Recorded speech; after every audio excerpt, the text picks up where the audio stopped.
obviously is pretty happy about the idea of a national cryptocurrency reserve. But back to the funding, aside from, let's say, using seized crypto, which they can do, right? Where else could the money come from? I mean, there's no way for this money to come from. The U.S. government runs a deficit. I mean, has run a deficit forever, except for a couple of years during Clinton.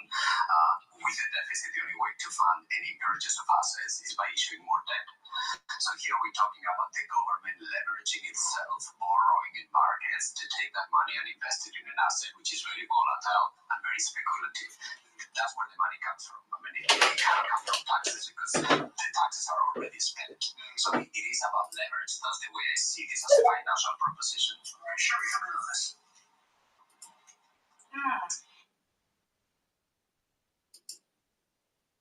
Crypto moves are tied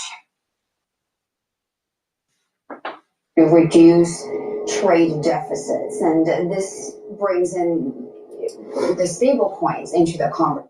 Hello, this is Dr. Paul Cottrell, and we are doing a live stream on Rumble and YouTube. YouTube has the dashboard for the Asian market, and we're doing the live stream on March 5th. I'm also going to be re-releasing this on the other channels. I have 4 channels on YouTube. I do get strikes periodically on YouTube, but make sure you subscribe to my YouTube channels, Brighteon, Bitchute, and Rumble. If you notice, I'm streaming on different channels at different times, so please subscribe to all the channels. Really important. I also have X Spaces simulcast tonight. If you have a question or you'd like to give me your opinion about what's going on in the news or in the market, what your opinion of Trump's speech in Congress. This is an interactive show, so please participate. Again, we're live streaming on Rumble and on YouTube and on X Spaces. So thank you for joining. I greatly appreciate it. So let me go to, they're talking about crypto reserve strategy by Trump. So let's just listen in. The White House Crypto Summit, but how do you think they were selected? I mean, I think the market really saw Bitcoin, Ether, and Solana coming, but Cardano? Again, I think probably I have the same puzzle that you have, which is I'm not sure how the currencies were selected. I think there must be obviously some connection to conversations the Trump administration has had with certain people in the industry.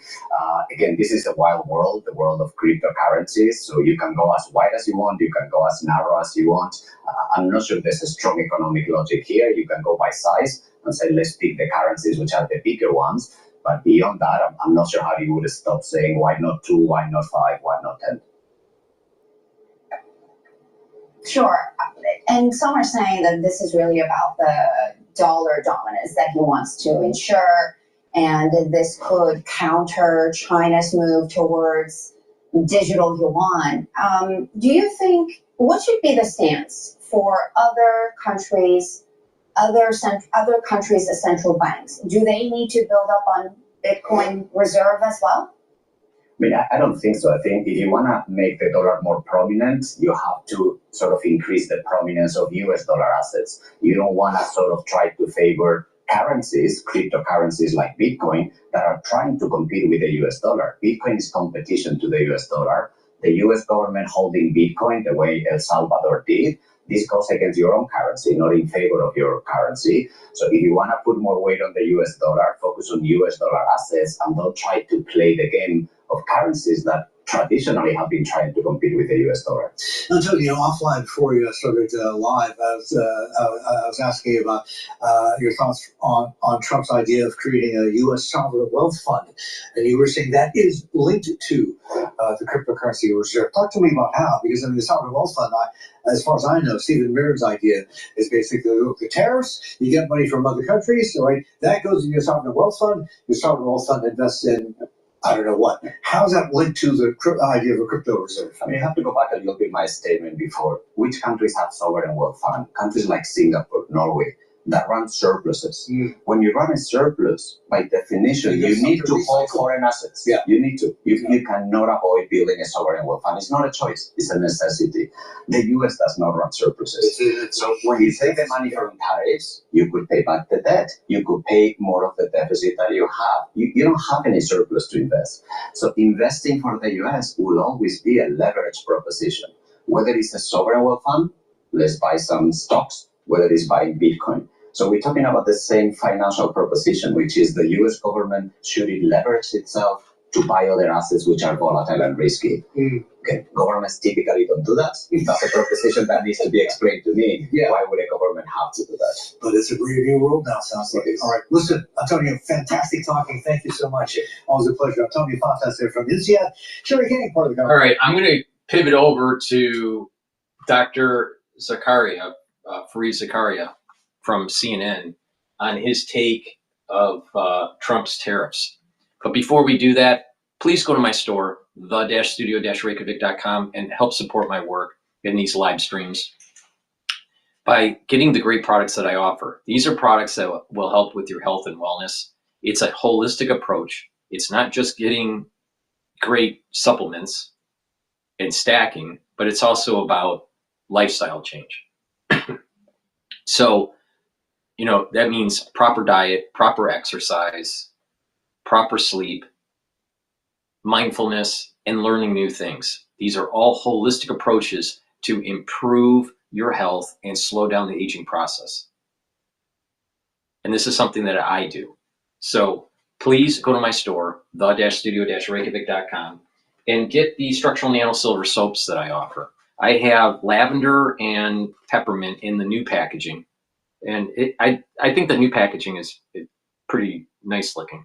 So the lavender and the peppermint, same quality structural nano silver soap as before, but just in a new packaging. And in the old packaging, I have the structural nano silver soaps in lemongrass and also in charcoal tea tree. So please get a few bars for your household, help support my work, and help support your health and wellness. Use discount 5 and you get $5 off. It's all caps, discount 5, number 5, and you get $5 off any order. All right. I want these great products in your hand. Use them regularly, help support my work, and help support your health. It is a win-win. It helps me and it helps you. And if you listen to how I use these things, they're dual purpose. So it's not just one purpose. And if you pay attention very closely, you get actually a lot for the money you spend on my store. Please also take a look at the deodorants that Rainbow Herbals have made. I partnered up with Rainbow Herbals and we've developed these deodorant bars that are dual purpose. It'll help to detoxify your body, but also it's used as a deodorant. It's for males and females. Get a couple bars for your household. You can get it in citrus or you can get it in peppermint, lavender, and tea tree. It's made from essential oils from the Himalayas. You're not going to be able to get a better deodorant. This has no aluminum and no baking soda. Again, it's made from all natural ingredients, essential oils from the Himalayas. Again, you cannot buy a better deodorant. So please go to my store, the-studio-reykjavik.com, detoxify your body and use it as a deodorant. Use it every day. It's for males and females. Get a couple bars or a few bars for your household. Help support my program here and help support your health and wellness. Again, if you do this on a regular basis, you're going to notice that your body is slowing down the aging process and your immune system is going up. It's very important. I'm literally, I'm not talking in hyperbole here. I am the most comprehensive in terms of stacking and explaining to you what you need to do to be able to target certain systems in your body to get healthy and to slow down the aging process. Nobody is more comprehensive than I am.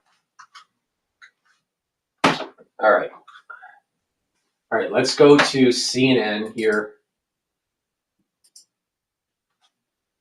President Trump's sweeping tariffs on Mexico and Canada are raising enormous concerns over how America is treating two of its biggest trading partners. And it comes as the White House further aligns itself with U.S. adversaries like Russia and its authoritarian leader, Vladimir Putin, all while shifting away from Ukraine and clashing with President Zelensky. Joining us now is CNN's Fareed Zakaria. Fareed, thank you so much for being here with us. I want to begin with these tariffs. What impact will they have on Americans? Oh, they're very significant. They're very substantial. So if you take American... For the ones that are listening on X Spaces, if you have a question, just ask for the mic. It's a live show. Please participate if you'd like. Cars. The way over the last 25 years that the car industry has made American cars is to create an integrated supply chain with Canada and Mexico. What that means is some parts are made in Canada, some parts are made in Mexico, a lot is made in the US. The parts move back and forth. Because of the tariffs, every time an auto part moves, it gets tariffed. That's why there are estimates by Anderson, a consulting firm, that the price will go up maybe $8,000 to $9,000 for an SUV. The reality of the situation is that they were playing arbitrage. And if you have the tariffs, they can't play the arbitrage anymore. And now American workers can actually have more jobs, especially in engineering and in manufacturing. So tariffs is actually reducing this stupid arbitrage thing that all these consulting firms went into these big corporations saying, this is how you're going to save money. Just play the labor arbitrage. Well, let's stop that. Now, is there an adjustment? Well, yeah, it took 35 years to get to this point. You know, we got to, say thank you to Margaret Thatcher and Ronald Reagan with liberalization of markets. But the reality of the situation is that we need to start making stuff in the United States. There's going to be an adjustment period. Stop the labor arbitrage. I wonder if he's going to say labor arbitrage. So what you Dr. have is Zakaria. the North American car industry is now going to be discriminated against, and who's going to benefit? The German car industry, the Korean car industry, the Japanese car industry, because those cars were coming to America tariff-free. It's a very strange, self-defeating... There's a lot of manufacturing that's actually happening by Daimler in the United States. Now, the one thing that Reagan did do right is that he said that if you are going to sell a car in the United States, you're going to need to build it here. And that was during the whole Japanese car industry taking market share away from the OEMs, the big three from Detroit. The reality of the situation here is that we need to protect our jobs and stop this labor arbitrage.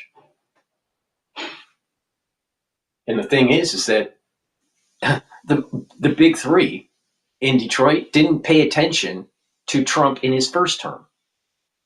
And they went all speed ahead after Trump left office for his first term to further dig in their supply chain with Canada and with Mexico. Don't you think that was stupid?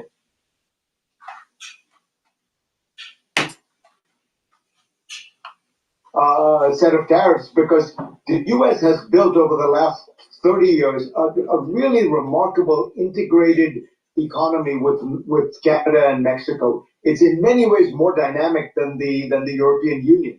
And now we're shooting ourselves in the foot. And the reason why they did that was because they wanted to weaken the country. See, if you weaken a country's currency and its borders, what do you have then?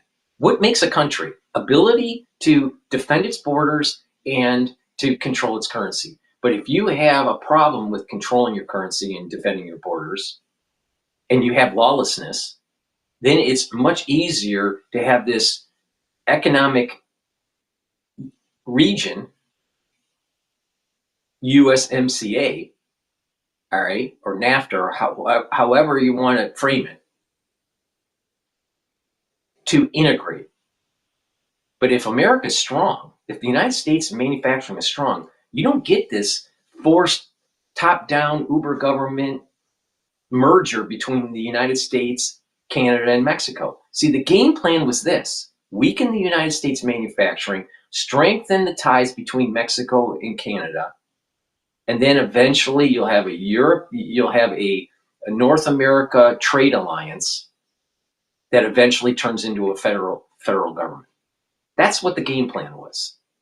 But do you really think that the ethos of Mexico and the ethos of Canada is really that forward-looking and exploration ethos of the United States? Hell no, not even close. So by protecting the manufacturing base here, it's putting a stop to this hyper globalization of these regional blocks. And they spent the last 35 years creating this supply chain, thinking that America will decline and it will automatically capitulate. Wrong. That is not the future of America. But Dr. Zakaria doesn't want to really talk about the labor arbitrage and doesn't want to really say, you know what? There was actually a concerted 35-year takedown of the United States at a global level. That's the real analysis here. But let's see what Dr. Zakaria has to say. Because guess what? Dr. Paul Cottrell is not wrong.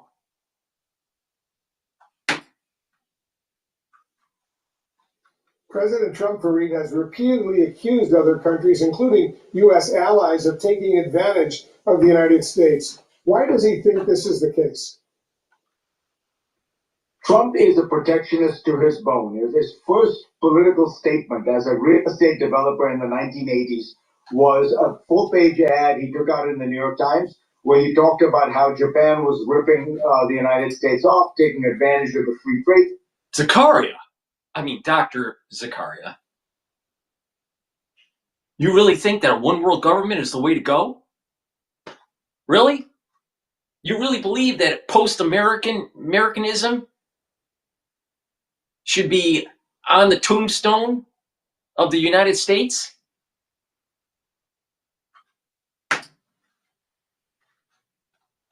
How Japan was going to clean our clock, dominate the world. It is worth noting none of that turned out to be true. In fact, Japan went into a 25-year stagnation. The reason why they did that, the reason why that happened was because, Dr. Zakaria, the landmass, they didn't have the resources like we have, and they had a declining population, and fourth, they had hubris in the 80s. And they destroyed their economy. We're larger. We have resources. We have a larger population. So there's a larger momentum within our country than there was with Japan. That's the big difference. And then there is, because it's a melting pot, it's not a monolithic society. It's not a monolithic ethnicity. There's strength within that. With many, we're one. Concept. Japan doesn't have that. Not at all. Not even close.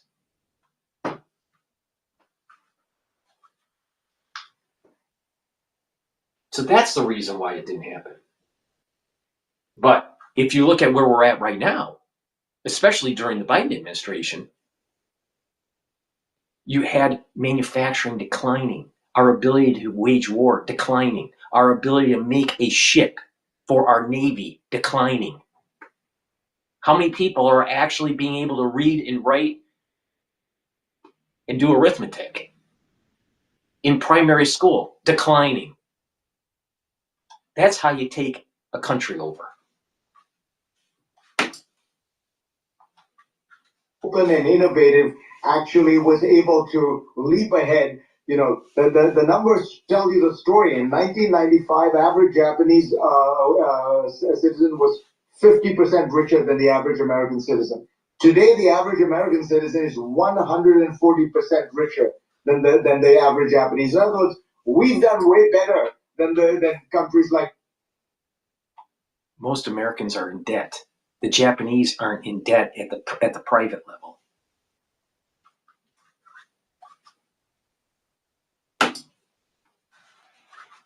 ban that protected their market. But he believes this stuff. And, so he finds any excuse. The excuse he's using with Canada is ludicrous. It's fentanyl. Canada represents 2% of the fentanyl that comes into the U.S., but it has provided Trump with what I assume is a pretext in order to slap tariffs on them.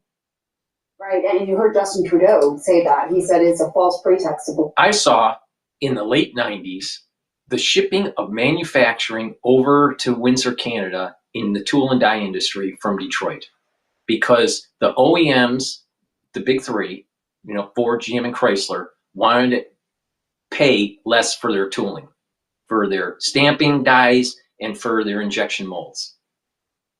I saw it with my own eyes happen because they were playing the currency arbitrage. The dollar was too strong and the Canadian loon was weak, and they could play the arbitrage. So they were moving all this tool and die out. I don't feel bad for the Canadians if we say, you know what, we need to bring back our manufacturing. Because guess what? That's how young people get to learn new skills and be able to afford a home by the time they're 21 or 22 years old. The current system is set up in such a way you can't even buy a home now until you're like 35 or 40. So don't tell me, Dr. Zakaria, that Americans are better off. People were better off when they were younger in the 90s than they are today. The people that are today that are young, they can't get a good job. Their skills suck. But he thinks that America's better off. Canada for fentanyl. So I want to go to another big topic, of course, and how Donald Trump is handling the war in Ukraine. European nations have been rallying around Ukraine since Trump and Zelensky clashed in the Oval Office. And meanwhile, the Trump administration has been aligning more and more with Russia. There's ample evidence for that. Is Trump's foreign policy essentially reshaping the world order with the U.S. no longer at the forefront? I think this is going to have seismic long-term implications because, as you say, what Trump has now done is he's withheld military aid to Ukraine. He's withheld intelligence sharing, which actually is an extraordinary thing. It costs us very little, and it was crucial. It was the eyes and ears for Ukraine to fight. So Ukraine can't really fight the war by themselves. They need the intelligence by the United States, the bullets from the United States, the tanks from the United States, the planes from the United States, the missiles from the United States. I'm seeing a pattern here. Ukraine can't stand on their own feet. This war, defending itself and its territory against Russian aggression. But what it really does is it will ask people, can the United States be trusted? This is a country, Ukraine, that we've been supporting. Really, we've been supporting Ukraine's independence since 1991. We supported Ukraine when Notice that? 1991. Oh, wait a minute here. George Bush Sr. and the hubris he had when the fall of the Berlin Wall happened, and they went against the agreement with Gorbachev, and they said that they were not going to expand NATO, and guess what they did? They expanded NATO. And we had the war in the Gulf. Didn't go to Baghdad to kill Saddam Hussein. We backed off. So we didn't really win the war. But there was such a hubris out of the Pentagon that they thought that it was going to be a monopolar world and they can do whatever the fuck they want, and they expanded NATO. And that's what created Putin.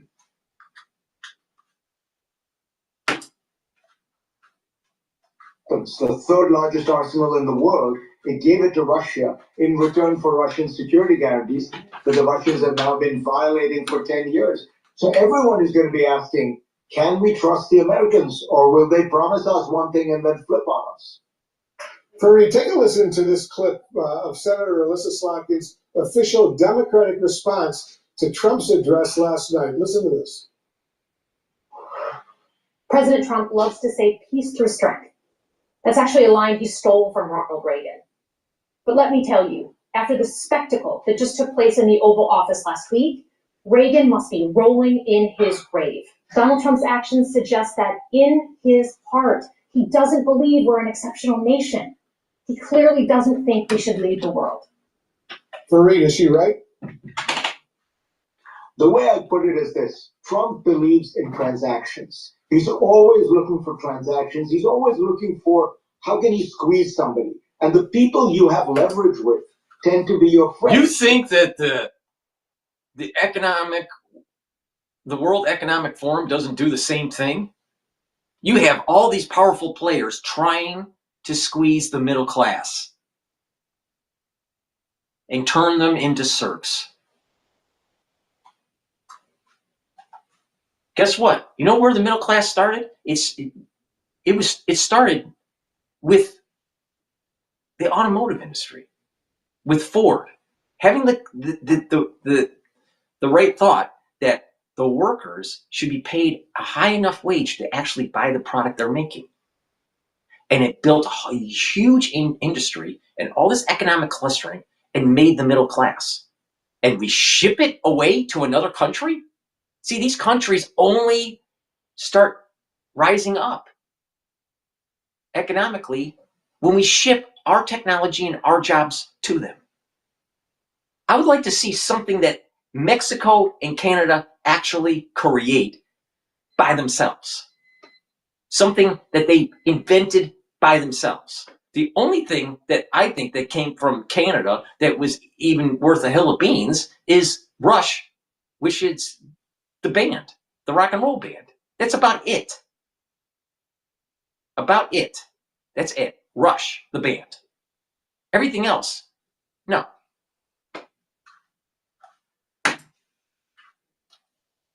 I mean, we have an integrated economy with the Canadians, so you have leverage with them. We provide protection to Europeans. We have leverage with them. Look at all those books. Look at all those books that he reads in the background. I probably have read more books than he did, but that's besides the point. All those books, and I'm willing to bet that he can't fix his toilet. Assistance to Ukraine. We have lots of leverage with them. Trump doesn't have a lot of leverage with Putin. He doesn't have a lot of leverage with Xi Jinping. So the strange result of it is that Trump, is basically at war with America's allies and cozying up to America's enemies. And that transactional nature means that what he is missing is the United States has built a world order since 1945, not on the basis of individual transactions where we always squeeze the other side, but by building enduring relationships with like-minded liberal democracies that have now... Quit the horse shit, Dr. Zakaria. The reason why we did that was because we were moving into a Cold War and that we had nuclear weapon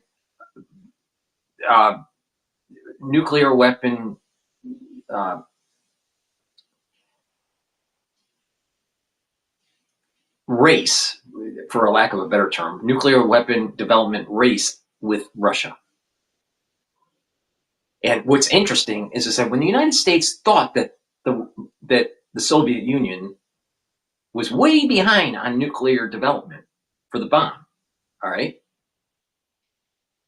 Truman had hubris, just like what happened with George Bush Sr. And they had hubris, and what they did was it was like, we're going to do whatever we want because we got the bomb now. That was Truman's point of view.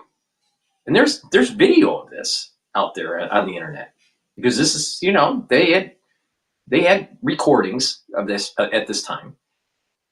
But once Russia detonated their first bomb, then the whole situation changed. So there's two things that happened with this whole reconstruction of Europe post-World War II. One was to learn from the Treaty of Versailles and not make the same mistakes as at the end of World War I. And two, they needed to rebuild Europe and to make it economically viable to be able to ally with the United States to fight a nuclear power aka the Soviet Union. And you had businesses that were willing to rebuild Europe because it was completely devastated. So there was lots of money to be made from American finance and American manufacturing and machines and everything. So there was an economic incentive. There was an incentive to learn from the mistakes from the end of the war of World War I, and to have allies, to have allies in Europe to push back Stalin. But let's see what Dr. Fareed Zakaria has to say. That reads a lot of books but can't fix his toilet. He's going to tell you all about manufacturing, but he probably can't even use a screwdriver.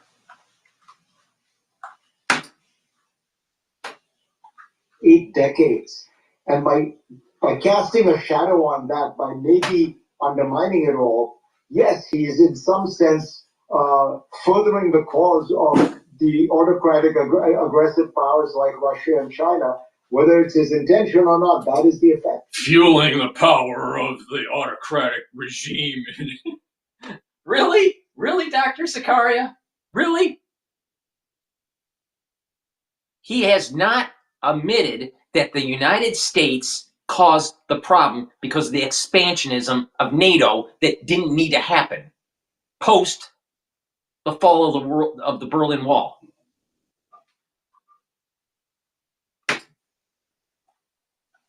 Zakaria, always great to have you on and hear your analysis. Thank you so much.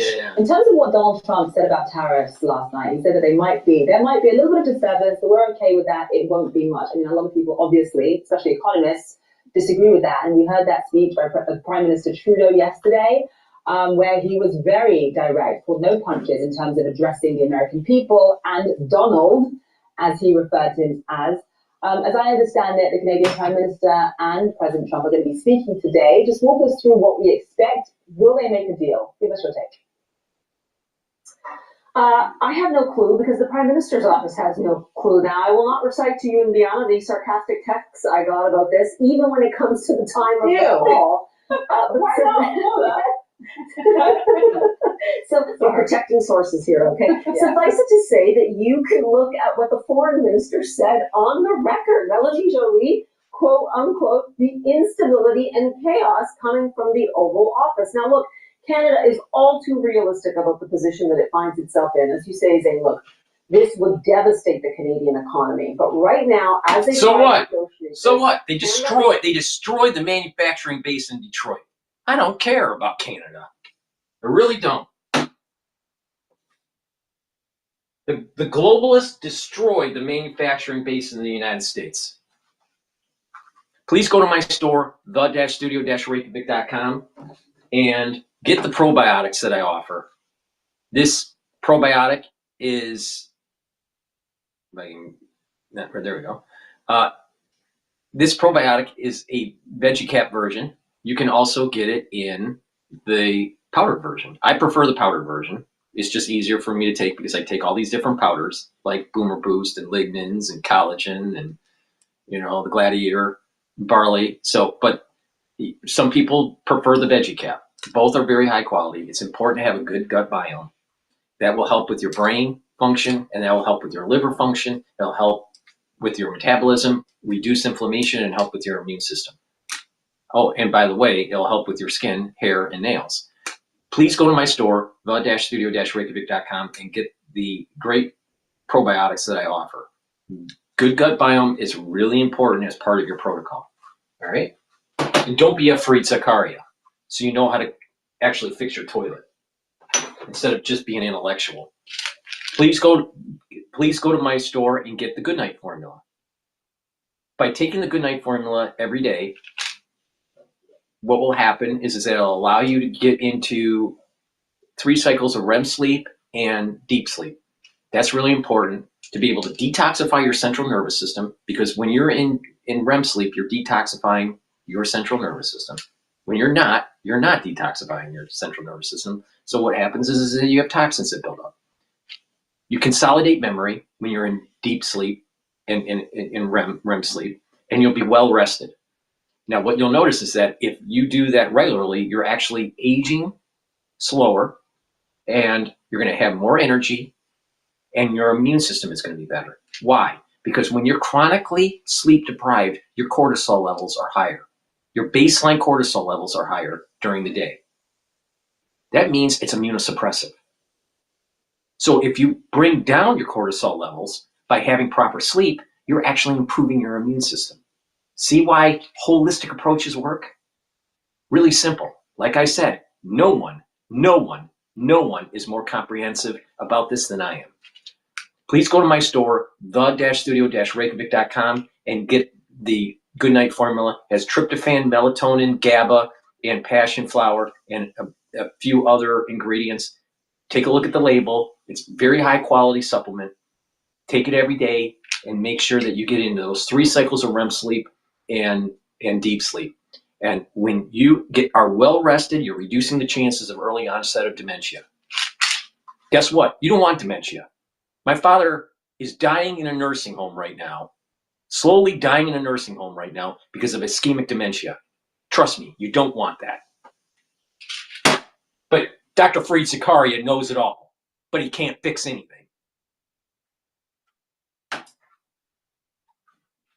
Find the whole firm to say, look, we don't want to meet in the middle, as Secretary Lutnick had suggested. No, we want all the tariffs removed. Now, if this afternoon they come to some agreement that we're going to exclude automobiles, that may happen. But Canada would also like a date on the table for when they can go through everything else. And in the meantime, sticking to what Justin Trudeau said yesterday, those retaliatory tariffs, they will stay on. Canada says it is not lifting anything until this is a done deal. I do want to point out, though, just talking with Manu there, I mean, look, there's a lot going on Capitol Hill, and you continue to hear, even from Republican members of Congress or senators, because they are hearing it. It is hurting their constituents.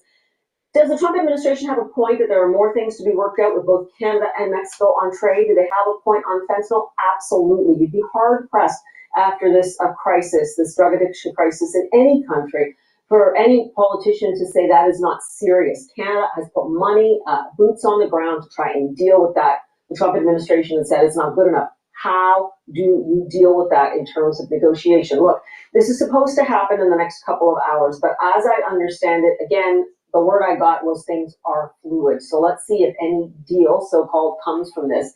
But in terms of the retaliation, you cannot mobilize an army to the border and then tell everyone to retreat once you've already told them this is war. And this is what I've been saying to the two of you for weeks. Trump's language on a 51st state, and Trudeau being the governor, has stiffened spines in Canada. They have laid the table here for how this will hurt Canadians and the Canadian economy. That is something that has not happened. Well, CIA, guess what? Remember the War of 1812. You know what? Payback's a bitch.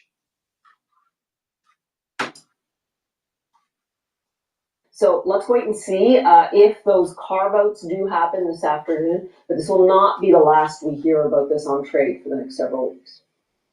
So, just the fact that you have various provinces in Canada essentially saying that they're not going to stock American goods, they're not going to have American goods on their shelf as a result of this. It's already done, Zing. Right. Oh my God! Americans are going to have less goods on the shelf and maybe more expensive. Maybe Americans should actually downsize. They should downsize how much they spend. Most people spend way too much on stuff they don't need, and they're not focusing on the stuff that they really need to focus on, like their health. They'll focus more on their vacation, and then all of a sudden in your geriatric years, you start having problems, and you're on pharmacopoeia because you didn't listen that you need to invest in your body on a regular basis, and the earlier the better. No. Instant gratification. Got to have those goods and those goods. Make sure you get those products off the shelf at Target. Crap that you don't really need.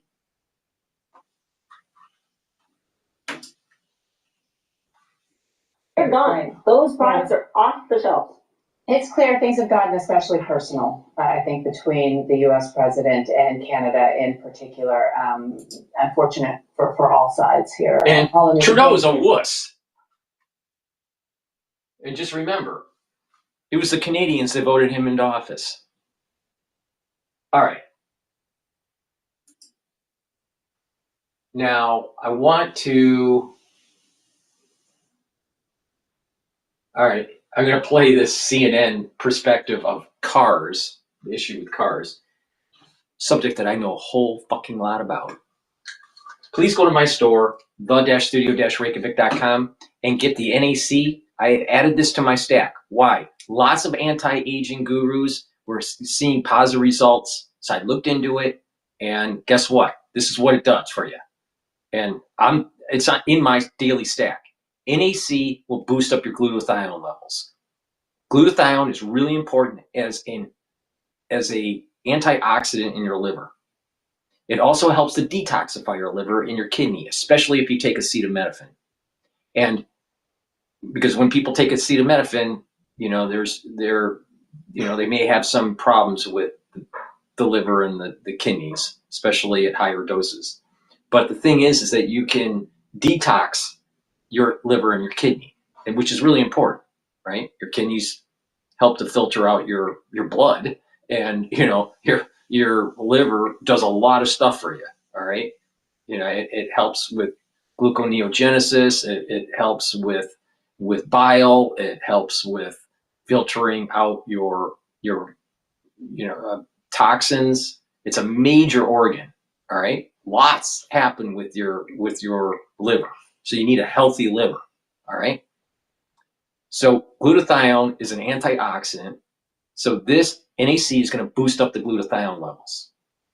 And NAC will also help to calm your central nervous system. It's going to reduce anxiety.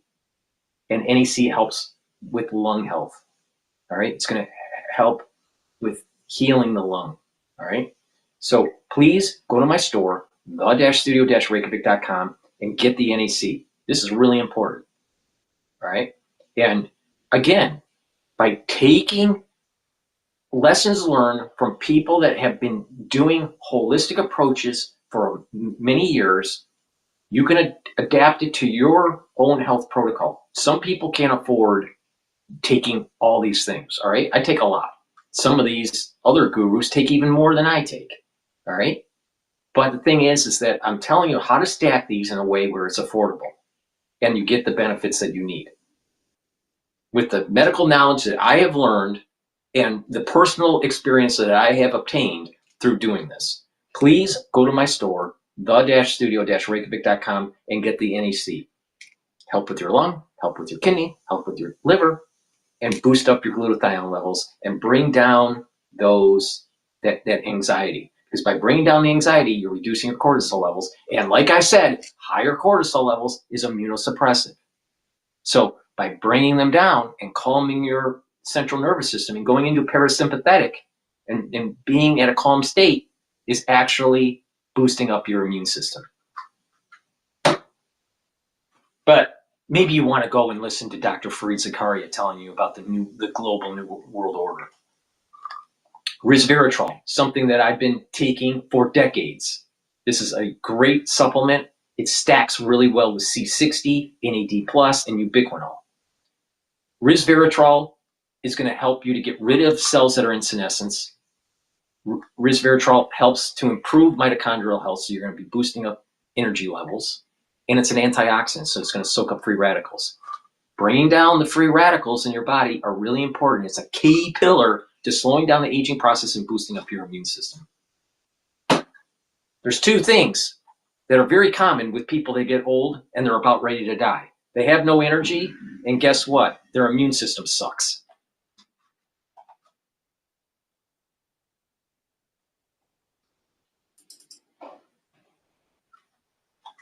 Tariff impact. So they haven't changed, their model hasn't changed a bit. So that means America is less competitive in the United States. I hate to interrupt, but we have just gotten word from the White House, Caroline Leavitt, the press secretary, in the press room announcing a 1-month extension of some tariffs. Let's listen to this soundbite together, David. We spoke with the big 3 auto dealers. We are going to give a 1-month exemption on any autos coming through USMCA. Reciprocal tariffs will still go into effect on April 2nd, but at the request of the companies associated with USMCA, the president is giving them an exemption for 1 month so they are not at an economic disadvantage. So the 3 companies that he spoke to are Stellantis, Ford, and General Motors. They requested the call, they made the ask, and the GM and Ford, they've been playing the labor arbitrage game too long, and they should have woken up and realized that the supply chain should be coming to the United States. It makes zero sense if you really care about the ecosystem, you really care about climate change. Why would you be spending all this fossil fuel, all right, going back and forth between Canada, through the United States to Mexico, then back to Canada, and then, and then eventually final assembly in the United States? Why would you do that when you can build an economic cluster in the United States, not have to have all this travel? Why? Because they're playing with the labor arbitrage, and we have regulations that are actually suffocating our manufacturing base. Wake up. To do it, it's a 1-month exemption. And the president. So, David, that is probably a relief, albeit temporary. Yeah, well, it's... See, everyone on CNN, I mean CIA, wants status quo. They don't want to fix the problem. They just want status quo. But remember, status quo means global new world order. The situation doesn't change. So, immediately it takes situations like the one I explained yesterday, where I have a sold order, a customer that wrote a sold order. We negotiated the deal, and it was an $80,000 Ram truck. That truck, ostensibly, if I understand the tariffs correctly, would become a $100,000 truck. So I was going to be shipped that unit. I'm sure the customer was not going to accept that price increase, and that vehicle would sit on my lot. So that will take care of these types of short-term issues. But again, long-term, I think it would be great for the administration to work with these companies and figure out means to enhance our position in America. I mean, we build the majority of our vehicles in the United States. So we're already building a majority of our vehicles in the United States. It's the wrong attitude, dude. I know you sell cars, but guess what?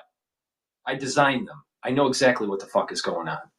The problem is that he's talking about the assembly, the final assembly, and some of the subsystem assemblies. But the parts that the sub-assemblies or the final assembly goes into the main plant, these parts are being made in Canada and Mexico, and also in manufacturing bases in the United States.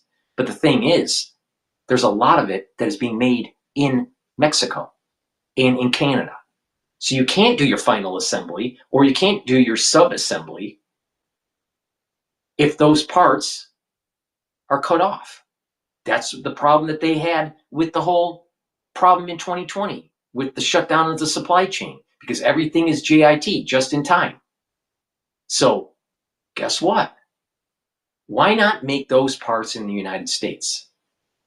So when you say the majority of the vehicles are made, yeah, but there are many parts that are for the sub-assembly or the final assembly that are made outside of the United States. And that's where the problem is. And so how many workers do you really need to do a sub-assembly? And how many workers do you really need to do the final assembly? Not that many. You need a lot more workers to actually make individual products in the United States. You need the engineers. You need the people on the floor making it. You need the quality control. But all those jobs went to Mexico and to Canada. So stop the horse shit saying that most of our vehicles are made in the United States, because the only ones that are benefiting from that are the auto worker. But what about the tier 2, the tier 1, the tier 3 suppliers? Many of them ship their jobs to Mexico and Canada. Quit the bullshit. For a car dealer, this percentage would completely ruin my bottom line. I would become, my business would be in jeopardy if I lose, if these vehicles. So he's going to lose his job. He's going to lose his company. All right. Because he can't sell cars that are going to be more expensive because he was benefiting from labor arbitrage. Now, I don't care if he loses his business. Think about all those people that lost their jobs when they shipped the tier 1, tier 2, and tier 3 supply chain to Mexico and China. I don't fucking care. Gain price at that cost. David Kelleher, appreciate you sharing your perspective and your experience. A Pennsylvania auto. See, find someone to try to demonize Trump while he's actually trying, in the long term, making America have a more economic prowess. But they'll play because most people in the United States are stupid, most of them, and they'll play into this short-term fallacy that's being promoted on CNN. You got to think long-term here.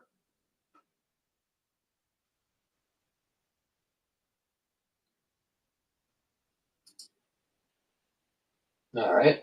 Well, let's go to, well, before we do that, let me plug 2 more products here.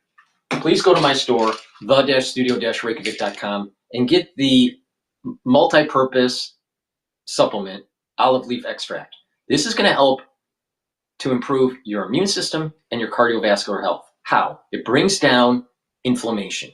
And by bringing down inflammation, you're helping with your immune system and you're reducing that first signaling that builds up plaque, because you need inflammation in your vessels to actually build the plaque. All right. So if you shut down that signal, you're reducing plaque formation. All right. Olive leaf extract also helps to bring down LDL levels and increase your HDL levels. That's improving your total cholesterol. If you have less LDL, it can't oxidize and therefore build plaque. Really simple.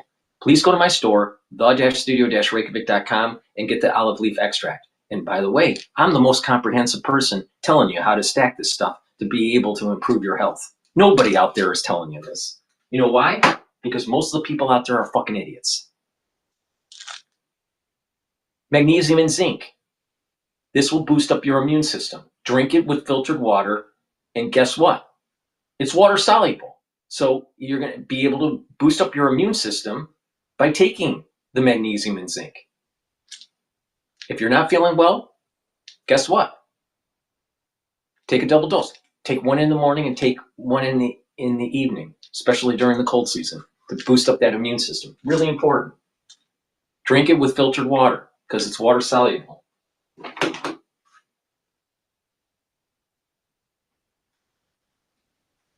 All right, let's go to CNA. This is an Asia perspective on news. Agricultural products. Beijing has filed a complaint with the World Trade Organization against Washington, saying its tax measures seriously violate WTO rules. Amid the risk of a full-blown U.S.-China trade war, investors will get a clearer sense of Beijing's economic ambitions as the country's top economic and financial officials continue meetings on the sidelines of the so-called 2 sessions. Yesterday, China set a GDP growth target of around 5% this year and unlocked more fiscal stimulus to prop up its economy. Tan Soo-hui with more. Keeping the GDP target at around 5% and aiming to create over 12 million new urban jobs. Chinese Premier Li Qiang said these goals were set in response to evolving dynamics domestically and globally. 经济增长预期目标为5%左右，既是稳就业、防风险、惠民生的需要，也有经济增长潜力 we gotta leave that because I don't speak Chinese. All right. Let's take a look at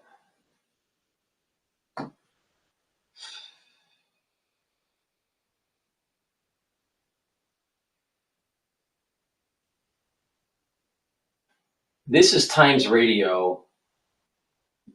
Yeah, I haven't played Times Radio in a while, so let's listen in on this. This is dealing with Putin.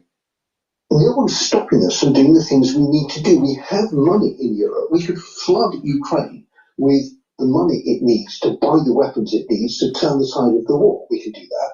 We can put, I'm working on another thing which is going to be launched very shortly. If it was so easy for the Eurowhiners to do it, why was the United States having to tow this weight during the Biden administration?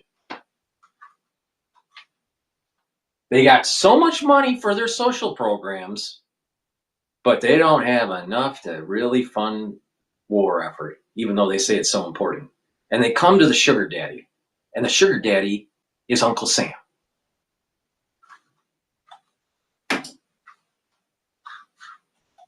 An idea to put Western warplanes into Ukraine to at least protect the rear from Russian missile, drone and air attacks. Edward Lucas has been covering Eastern European affairs and Russia since 1986. He's a Times columnist, senior advisor at the Center for European Policy Analysis. He joins me now. Edward Lucas, let me come straight to the point and get your take. Is this potentially the beginning of the end for the Atlantic Alliance? I can't believe I'm saying this. Like you, Andrew, I'm a lifelong Atlanticist, and I know we've had very rocky periods in the past, sometimes our fault, sometimes theirs. But I think this is the end, because as you said in your excellent monologue, and you should make that into a speech and give it somewhere, the trust has gone. Yes, maybe Trump in his whimsical, capricious way will get cross with Putin. Maybe he'll like the mineral deal. Maybe he'll, in a year's time, it may all look a bit different. But the memories of the way America behaved and the memories of the things that he said, and not just that he said, but people we really thought were reasonably trustworthy around him, those leave very deep wounds and scars. So I think it's no longer NATO. It may be NATO, the North European Treaty Organization. We may be able to do something with Canada. We may find new allies in Japan and South Korea. But I'm afraid that the world that we have grown up with has just ended. Fascinating to hear you say that, Edward. And what you said there takes me on to exactly. I think that would be a great idea, that we actually stop this New World Order. Wouldn't it be lovely to see the sunset of the New World Order and actually the dawn of a new age? Like self-determination. Please go to my store, the-studio-reykjavik.com, and get the turmeric. This brings down inflammation and soaks up free radicals. Helps with your immune system and your cardiovascular system. Ashwagandha root brings down cortisol levels and blood glucose levels. Guess what? You want to control the sugar content in your blood serum? Guess what? Take ashwagandha root and stop eating candy. Please go to my store, the-studio-reykjavik.com, stack these together, and this is going to help with your immune system by bringing down inflammation, all right?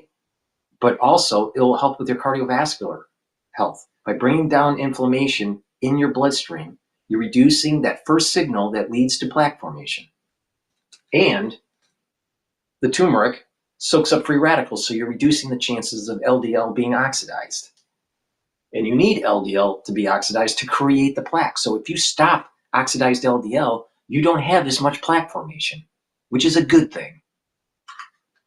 I must say this like fucking 3,000 times.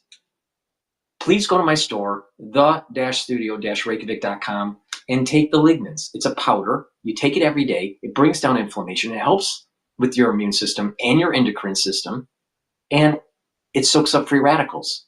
So you're helping your immune system and your cardiovascular system. And when you stack these together, the turmeric, the ashwagandha, the lignans, guess what? You're supercharging your immune system and helping your cardiovascular health.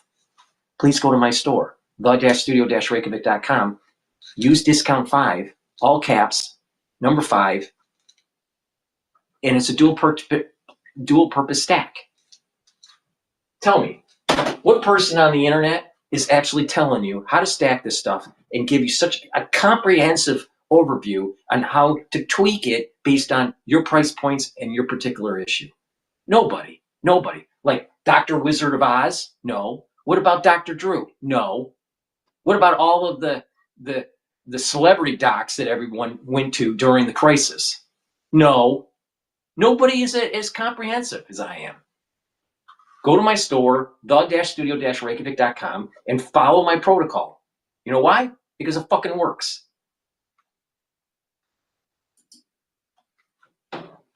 Next question, and you kind of implied it may be one potential answer. My question is this: can there be a new version of NATO, sort of NATO 2.0, without America? The answer is, in the long term, yes, because here in Europe and in the West more broadly, we have an enormous lump of economic, political, diplomatic clout. We have, $20 trillion GDP. We have 500 million people. Add the Japanese, the South Koreans. There's still a lot of the West left. The problem is that we are joined at the hip with the Americans and all the military stuff that matters right now.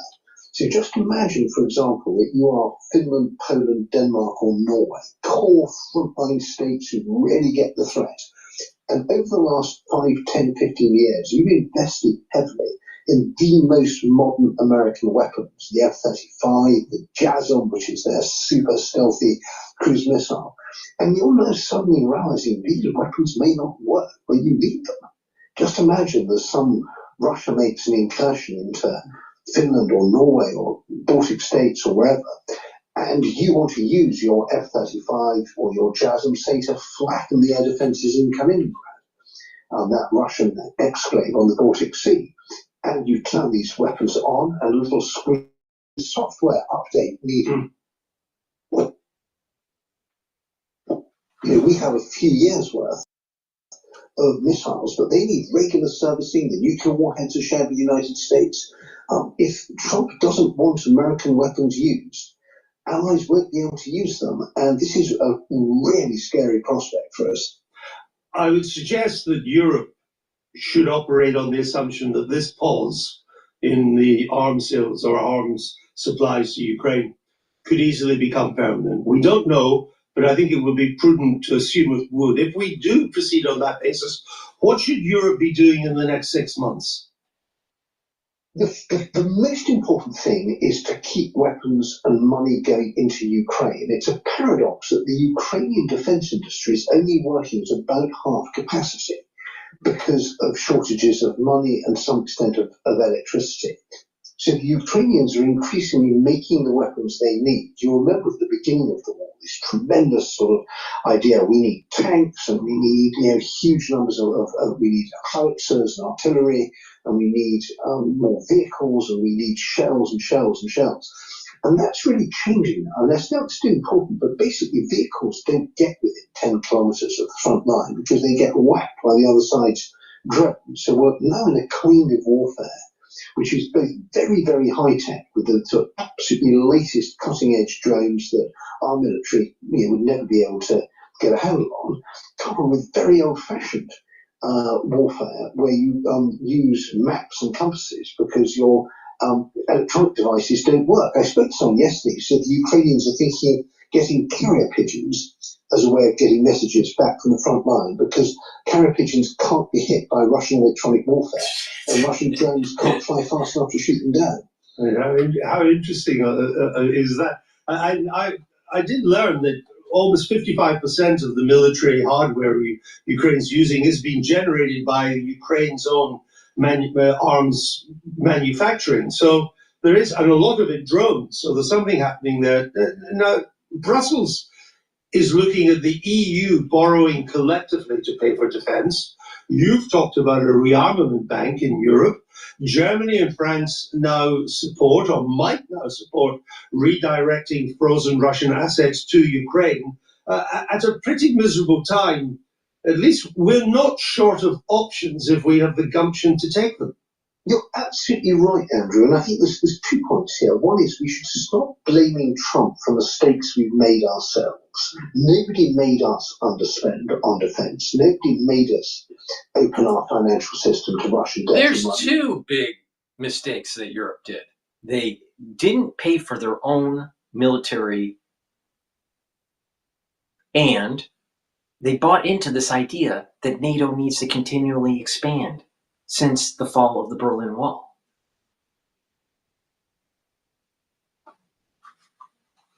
Now, that's also a U.S. problem, too. But, I mean, come on, Euro whiner. Nobody made us in Europe dependent on Russian gas. We did all these things to ourselves because we were lazy and naive and most of all greedy. Right. Second. Isn't that the definition of a European, though?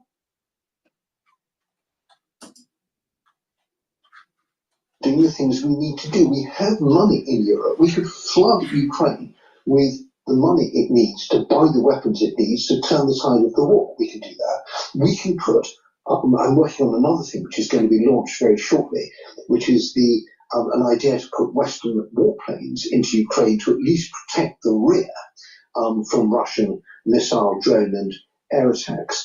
Then there's the rearmament bank. We can immediately set up a bank for defence which will within months be lending tens, then eventually hundreds of billions of euros and pounds. I'm going to plug another product, but you know what this is sounding like?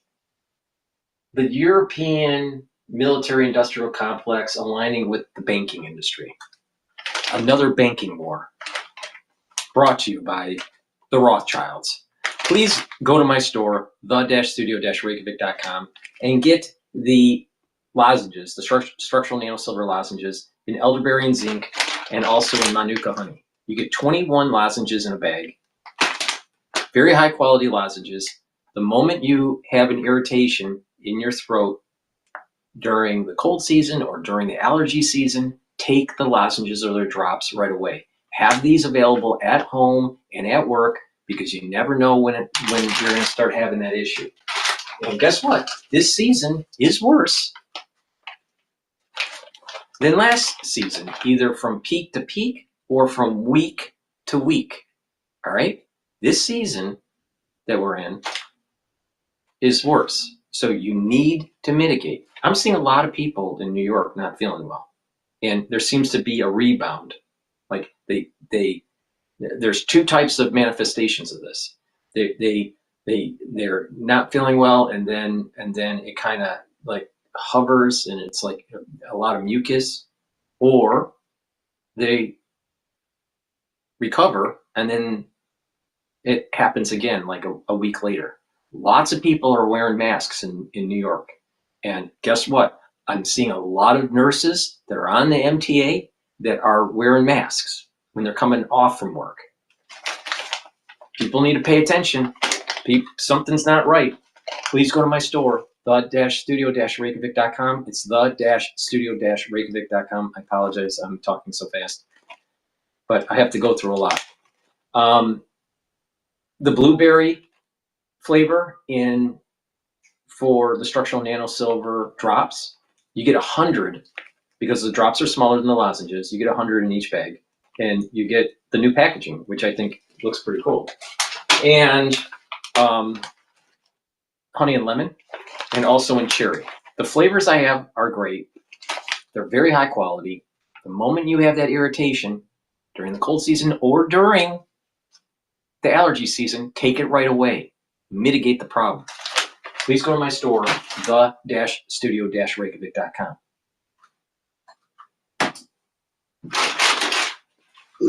To our defence companies to increase capacity.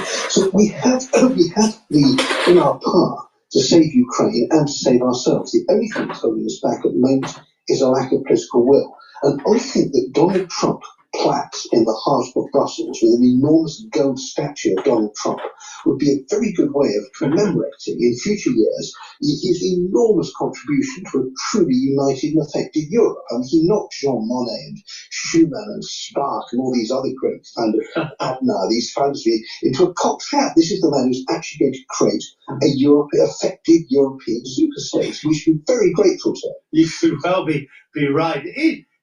Is there any consolation in seeing this as largely a Trump phenomenon, that things go back more to the way they were when he's gone? Or is there a bigger risk that it now becomes the new normal, that a US retreat from Europe into a more isolationist shell will continue beyond the Trump? I mean, we're going all the way back to the Obama administration when we said we were pivoting to Asia. Hello? Knock, knock, knock. You're a whiner. We telegraphed this like 3 administrations ago.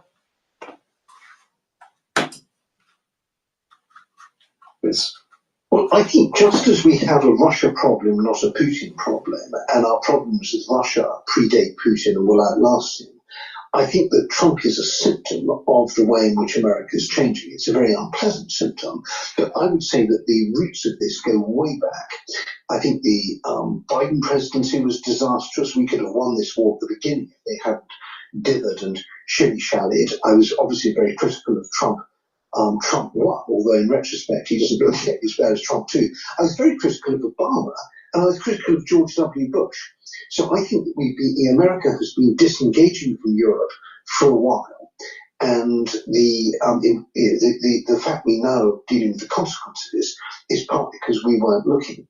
And I think that the view in America has changed as well. That generation who maybe knew about the Normandy beaches and the Berlin airlift from their parents, who remembered the Cold War, who'd seen Reagan speaking at the Brandenburg Gate saying, Gorbachev, tear down this wall. That generation is going, and the modern America doesn't see Europe the same way as their parents and grandparents did, and they worry about other stuff, and they quite rightly say, we need to fix America at home. We're bleeding. And why are we spending treasure and incurring risk and sending our boys to go to protect 500 million Europeans against 140 million Russians when we have 1 billion Chinese to worry about? We'll leave it there, Edward. Thank you for that, the cold dash of common sense. My family, most of the World War II veterans, they were dying off in the 80s and the early 90s. The ones that fought in World War II. So, I mean, it's been a while since I've seen a World War II vet in the family, in my immediate family. But, all right, let's see where we're going next.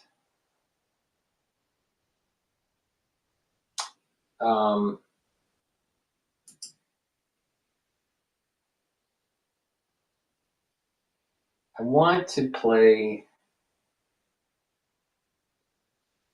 Fox News here.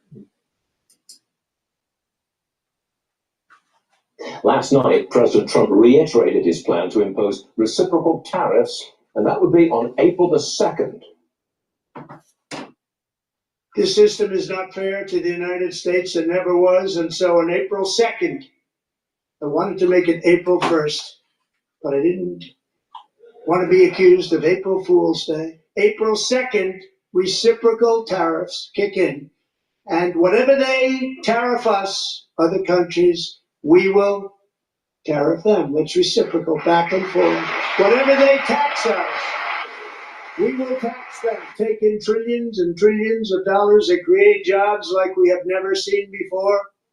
Okay, we've already got some tariffs already imposed, more coming April the 2nd. Is that inflationary? The tariffs we have right now are going to boost price inflation. They've already pushed the price of steel higher by 30% since the end of January. Price of lumber futures are up by 20%. So that would mean higher prices for those many products that use steel or that use lumber, especially in the construction industry. And if you look at it closely, the two industry groups that are getting clobbered in terms of stock price performance have been the home builders as well as the auto industry. They're getting banged up pretty bad. Because the stuff that goes into building a house or building into a car, you're in trouble. And plus, automobiles, the manufacture of automobiles is very much cross-border between the United States and Canada, the U.S. and Mexico. It's an absolute mess. And if I was a consumer, would I buy a car anytime soon? No, because I would make the assumption that this jump in tariffs, this problem in trade will be temporary, and once it's over, the price of automobiles will move And here's the problem. Back in the old days, like, 1980s and 1990s, people bought cars. Maybe used, maybe brand new. They would get a car payment, get a car loan. Now, because there's so many people that are leasing, they have to give back their car after 2 years or 3 years, depending on their lease. And they're forced to move into a new vehicle at a higher price. So this is another example that even though Dr. Fareed Zakaria is saying on how great America, middle class is prospering with this global, supply chain, which I disagree with him. But the reality of the situation is people are really just leasing their life and they don't really own anything. So a lot of people today don't own a vehicle, right? They're leasing a vehicle. Now, some people that have like 2 cars for their household, maybe they have an older car that they paid off, right? And then they have one that's newer that is leased. A lot of people are doing that. But the point is that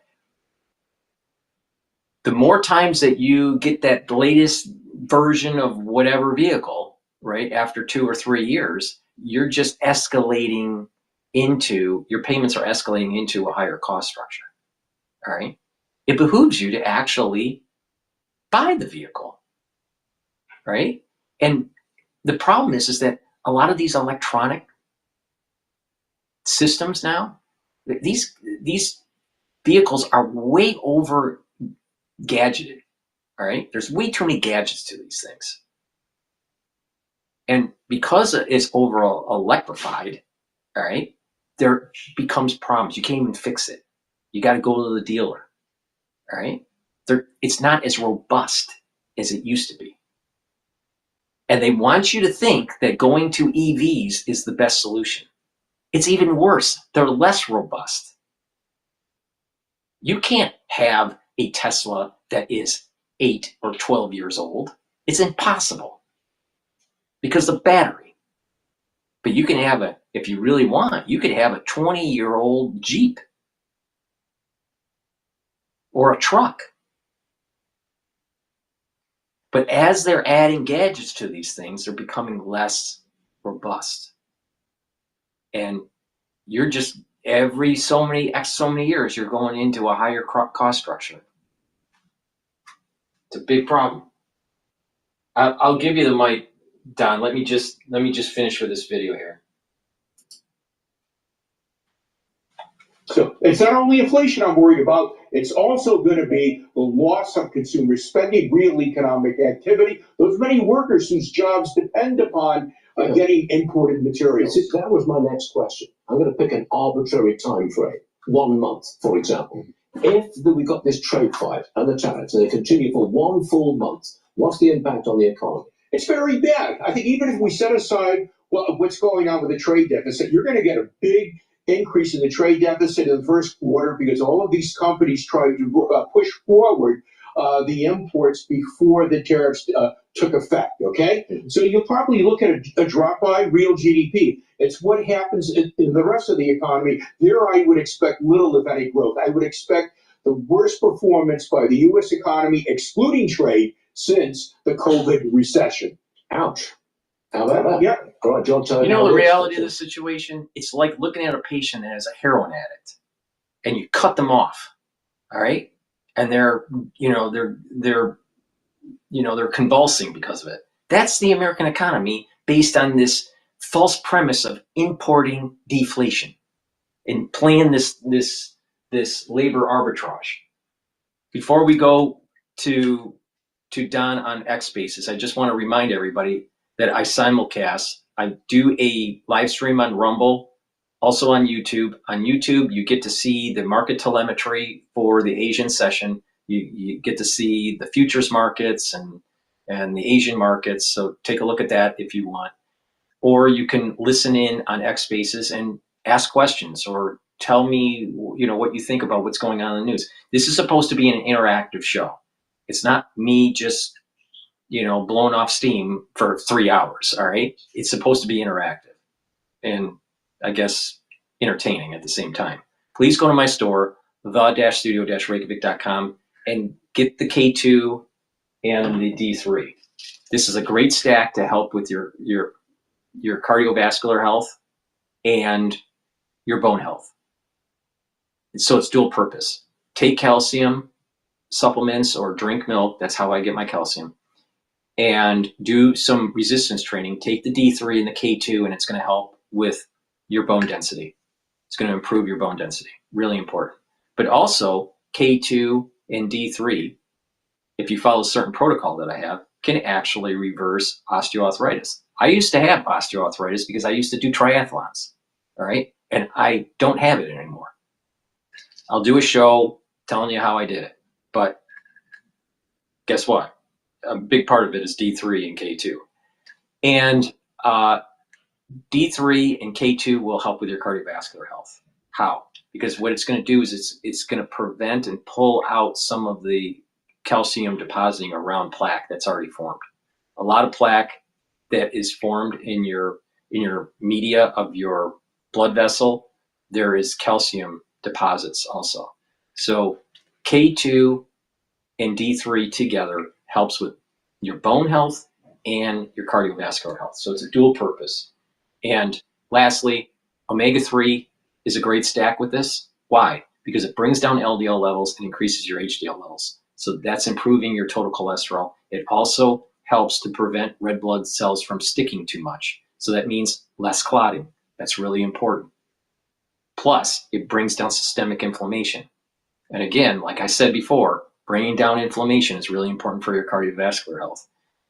So please go to my store, the-studio-reykjavik.com.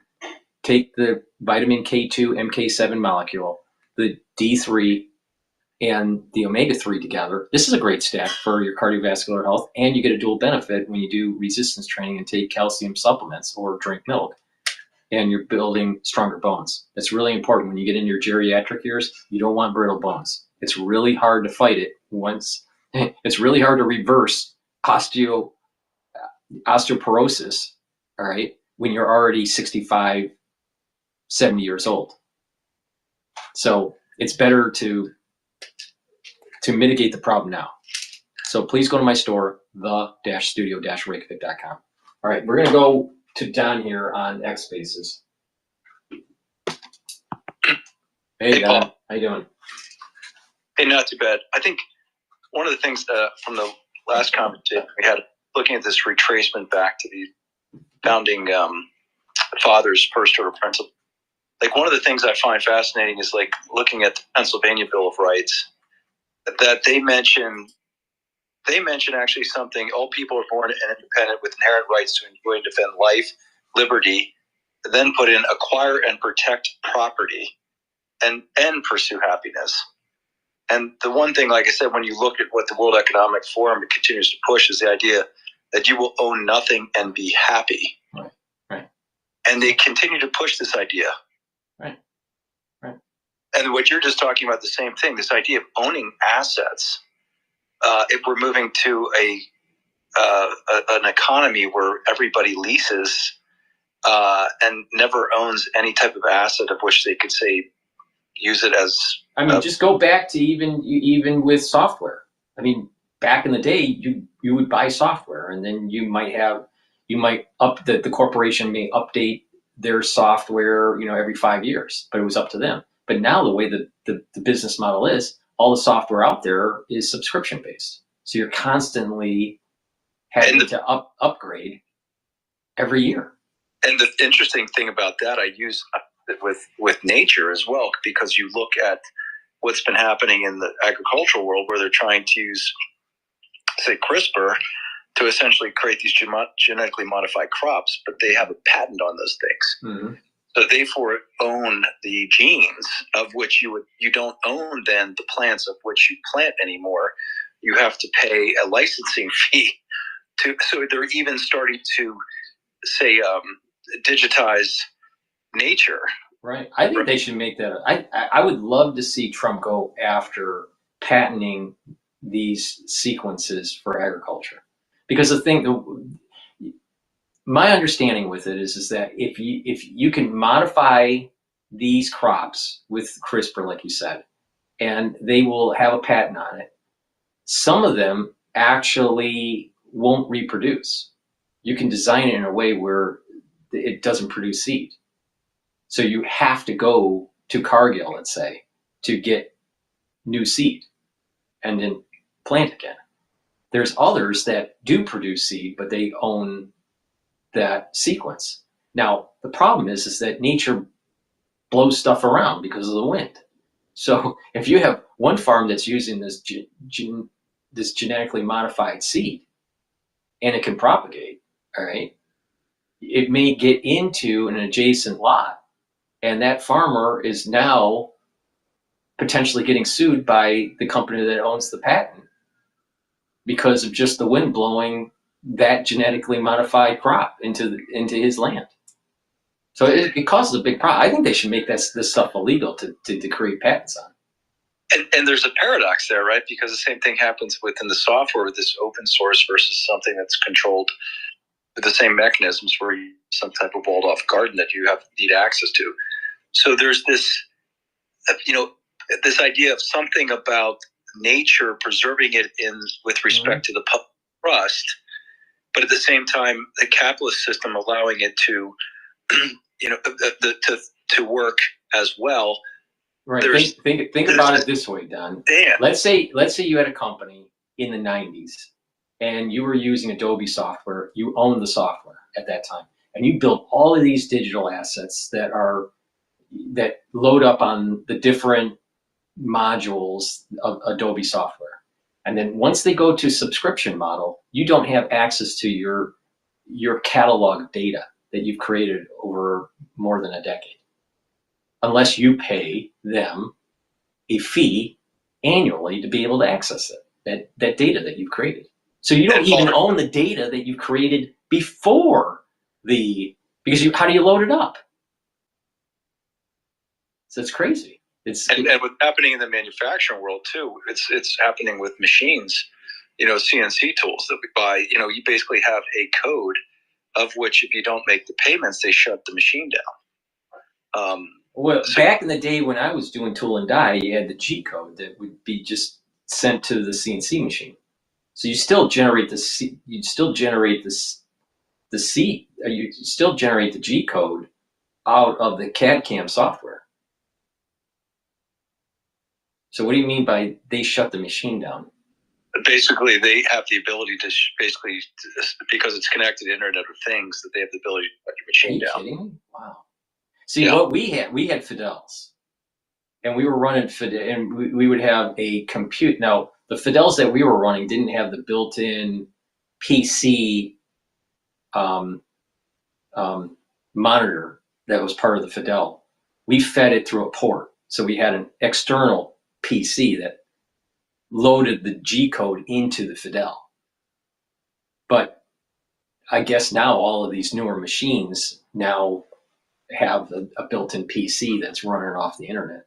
See, we didn't have we didn't have it on the internet. We had a network in the shop that the machines were connected to a server, and those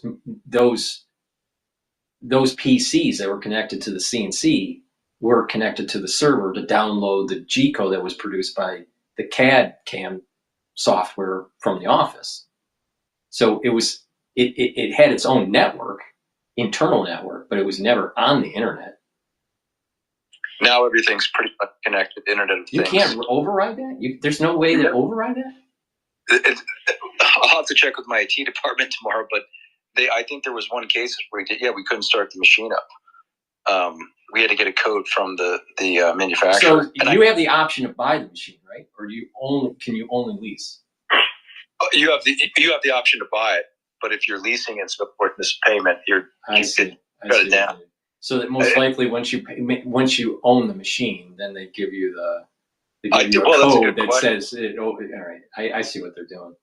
I mean, and the point what it looks like most everybody leasing things, then you have the opportunity to then overlay the social credit scoring with that, right? So you everything's being leased, you don't own anything, and then you overlay the social credit scoring system on top of that, and they make it basically a natural condition, just the normal aspect of being at this point in time where you're not expected to own anything.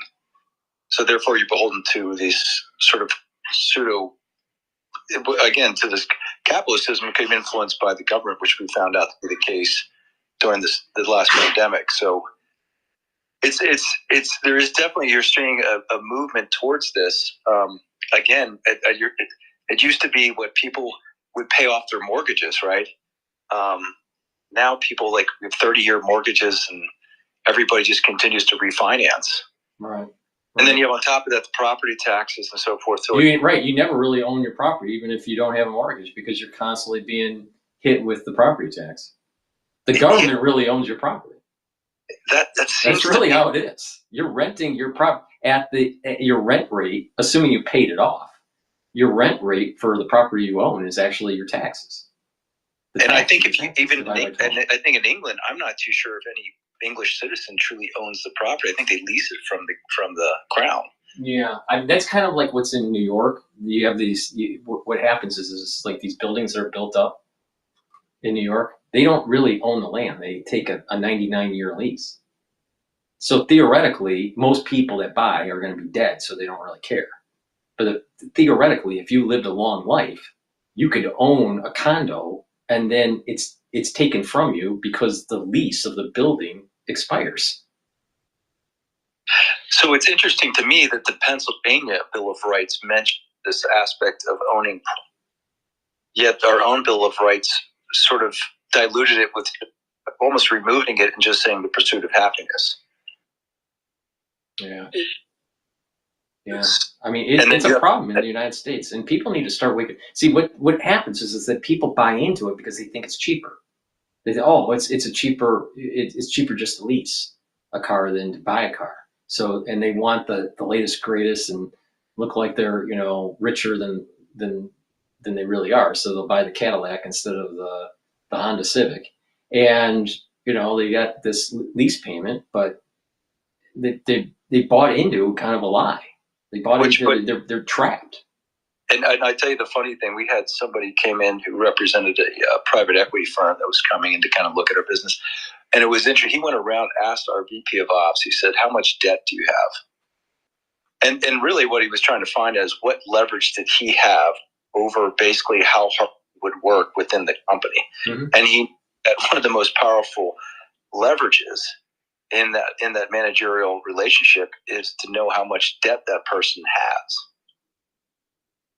So you come back to like this idea of this consumption model and nothing, that you're constantly in a state of, in a condition where if you are in a debt situation, you may compromise your principal morals. Is the way I look at it. Mm-hmm. And that's where I see it. I think there's more good people than there are bad. It's just that the smaller people, like we're seeing within what's being uncovered in their own government, are sort of dependent upon these corrupt contracts. And it's hard for them to get out of their current consumption situation because they haven't prepared for that moment when it goes away. This is what I was kind of hinting at in my book when I was writing about AI, and then I was going to make a larger book about it, but then I kind of got depressed when I looked into it, into the details of AI. This idea of monkism, that we need to get off of this debt road of just constantly spending and just get to the essentials and focus on personal relationships, focusing on health, focusing on learning new things, you know, and not be so focused on consuming for things that we really don't even need. If you really sit back and think about the average American and what they buy in a year, do we really need this? Do we really need these items? Oh, Paul, I look around my house. I'm like, what the fuck? How did I accumulate all these? Right. I read a book. I read a book about yokai. Yokais are spirits. It's based on a folklore in Japan. So I read a couple books on this folklore about yokais.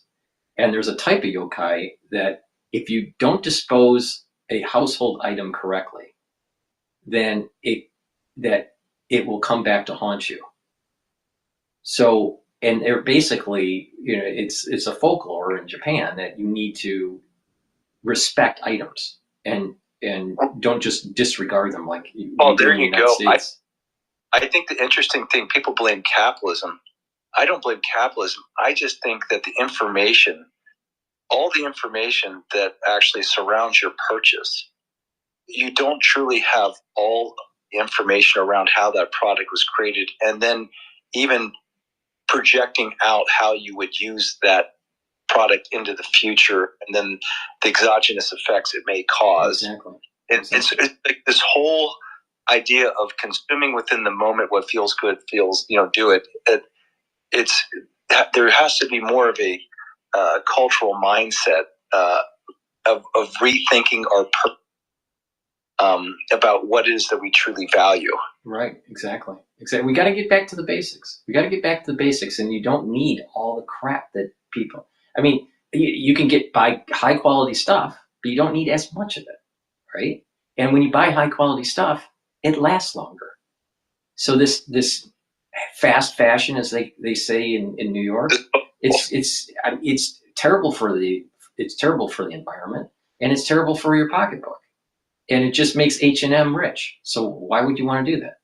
Just buy higher quality items that transcend time. You know, that it's not about fashion, it's about style. You know, and you save money that way in the long run.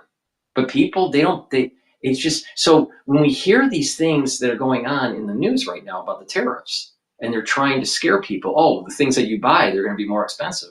People need to actually sit down and actually think about, do they really need the items that they're buying? And worse than that, Paul, if you look at it, it's the wage earners who've been crushed in globalization. It's the investor class that benefit from it. So you have the wealthy, which control the media feeds that we're basically being listened to right now, that are keep creating this fear mongering. Right. And so it's the wage earners who are basically caught up in the narrative that's controlled by the elites that are sitting in their gated institutions, which have benefited from from the arrangement that we're currently involved in right now. The wage earners have been absolutely devastated. Yep. No, I totally agree with that. They have no savings. The only savings they have is Social Security, and you have to invest that in government bonds. So, so they're not even able to participate in the stock market. Yep. That's why I'm saying that the ones that are going to be hurt the most in the long run are the transnational capitalists if Trump wins this trade war. The short term, the people that are consuming, the wage earners that are consuming goods and services, they're going to be paying more. But a lot of these goods and services that they're paying for, they really don't need. I mean, Americans have overspent on stuff. And so to get back to what you were saying, don't blame capitalism. I totally agree with you on that. We need to blame almost the way it's marketed. The marketers are the ones that are to blame because they change the consumer behavior. To your point, I think I had this guy, Dr. Cruz, online. He wrote the Bill of Rights, I think, for medical freedom and for El Salvador, for Bucali. And one of the things he was recommending was get rid of marketing in pharmaceutical industry. Mm-hmm. Like they should ban marketing for pharmaceuticals. Mm-hmm. No, I totally agree with that. I mean, there's too many people that are going into their physician saying, I want this drug because I saw it on CNN. And worse than that, it basically, they control the advertising dollars, so it controls what it is that network can actually invest in. Exactly. So you think that CNN is going to do an expose about the negative effects of GMOs from Cargill? Of course not, because they get ad revenue. Or say the negative effects of a certain drug from Pfizer? Of course not, because they get ad revenue. Yeah, they're on the take. And then you have the problem then, if you're a true libertarian, well, you should stay out of the market. But at the same time, you understand human nature, right? So there's this. Well, yeah, you kind of need to be in the stock market or in some sort of financial assets to hedge with inflation. That's the problem. Well, I'm saying in the case of like the public should be aware that what they're being presented by the news network is being steered by those that basically control their revenue stream. Mm-hmm. So therefore, take it with a grain of salt when they're not trying to expose some of the issues around some of these pharmaceuticals that they're advertising. Right. But the public is not told that, and they're not told to think critically about what they're presenting in the marketing. And then there's this assumption again that you should trust, the credentialed authorities and your government, which should not be the normal habit of an American. The normal habit or the base foundation should be skeptical of power. Right. Or anything. Right. Yeah, we're going to be going through some tumultuous times. I'm not so sure how much of this trade war is going to last with Trump. There's definitely a game of chicken that's going on with Canada and the United States. It's not a game of chicken between the United States and China. This is more long-term, a much more longer-term tariff policy. But with Canada, I'm not sure if it's going to be just short-term or not. The United States auto parts supply chain is going to be affected. That's for sure. Definitely in the short term. And you may see certain plants furloughing their workers. So that's going to cause some disruption. Now, most economists are saying this is just a blip and don't worry about it. But the problem is that there are an awful lot of people in the United States, in the Midwest, that own homes or have mortgages, and that if there is a downturn in the sale of cars and trucks, then you may start actually seeing people defaulting on their mortgages. And this reminds me of 2006 before Lehman, because oil prices started to go up. People were slowing down on buying new vehicles, and you started seeing prime borrowers having problems to be able to pay for their mortgage. And then in 2007, you started to see more stress in the market, and then the fall of Lehman took place because it started to involve the subprime borrowers. But I contend that the Lehman event, the cracks started showing in 2006 in the Midwest because of the auto industry. So the question is will these tariffs be the crack that may propagate into a Lehman event 2 or 3 years down the road? I don't know. I don't know for sure. But there seems to be some similarities of what I remember seeing in Michigan in 2006. And a lot of these people pre-Lehman had their McMansions. They had good jobs. They were engineers, or they were managerial, either at the line level or or white collar, and they had nice homes. But when that industry started to lay off or slow down, it caused a disruption in the mortgage market and hurt the banks that were over leveraged, because before 2006 they were pumping these mortgages. So and it didn't start with subprime. It started with prime borrowers. So, I'm not so sure how this is all going to play out. My gut feeling is that the tariffs are going to be a little bit of a pressure on the market, the stock market, and this is a great time to buy into the stock market. And then when they pass tax law where our taxes are less near the end of the year, then we're going to see major rally that goes into 2006 and helps the Republican Party win the midterm election. I think that's the game plan. But you could have a great game plan, but something that they're not thinking happens. And I think one potential Dragon King event is, how does these tariffs affect the auto industry? Now, I'm for bringing back manufacturing to the United States, even if it involves a recession, because I think in the long term, we making our own stuff is better for our economic clustering. But it's very possible that we see a recession and people defaulting on their mortgages. And I see, Paul, right now, again, we're supplying some parts to the Bronco. I'm seeing, again, backlogs are climbing, right? So that means basically it's putting in pressure on wages here in the United States. Now, you're looking again at possibly eliminating some of these taxes that these people have actually also having to pay as well. You could look at unemployment taxation, you could look at federal income taxes and whatever. And so you may see a lot of this offset of what he's putting place, in which, again, the average American worker who's dependent upon the wage, the benefit, where we may not see the benefit is going to be in the luxury markets of the wealthy people and, the Connecticuts of the world and the finance world, where they may not be seeing the big margins that they once had. And we're seeing, by the way, private equity moving into manufacturing. It's huge. I mean, everywhere I look, the private equity is buying up manufacturing companies. So they see the shift that's happening as well. So I kind of see that it's what we're seeing is a redistribution, but it's not being done by the government. It's actually being done by people who actually do the work, are going to actually get a fair wage for that work that they've done. Right.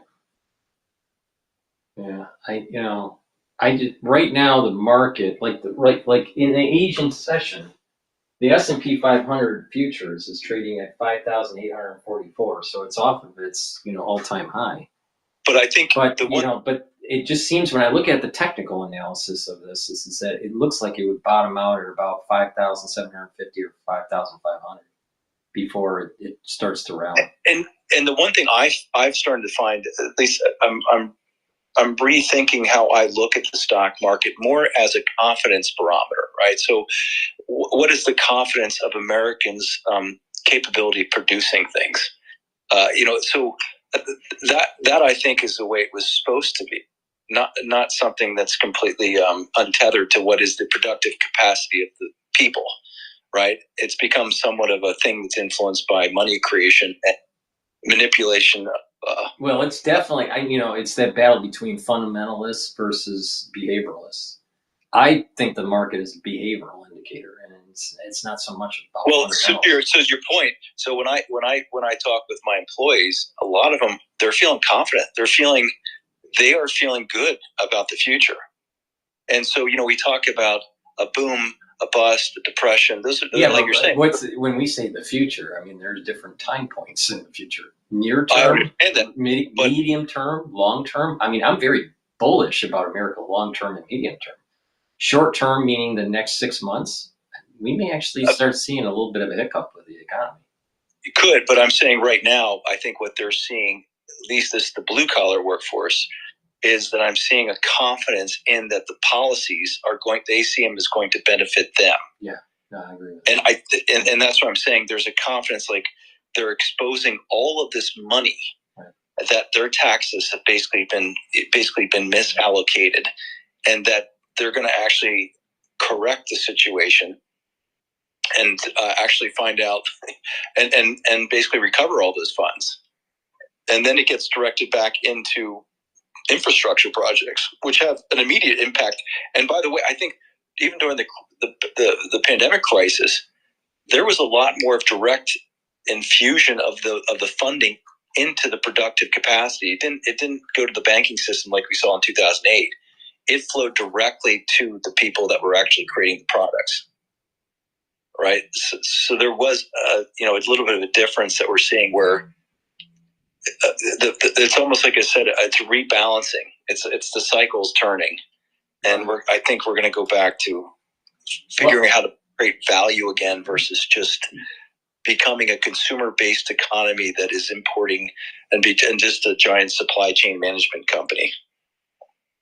Going back to the Bronco, I think the new Bronco design is pretty good. I think they did a really good design on that. They keep selling them. I mean, it's a cool design. I remember I remember the old Broncos, back in the 80s. But so we're doing the tow hooks. Yeah, that's cool. That's cool. Yeah, I kind of miss the automotive days. I had a lot of fun during that time period. But I also saw I also went through that whole technology transfer that was going on in Detroit. So, but yeah, no, I think that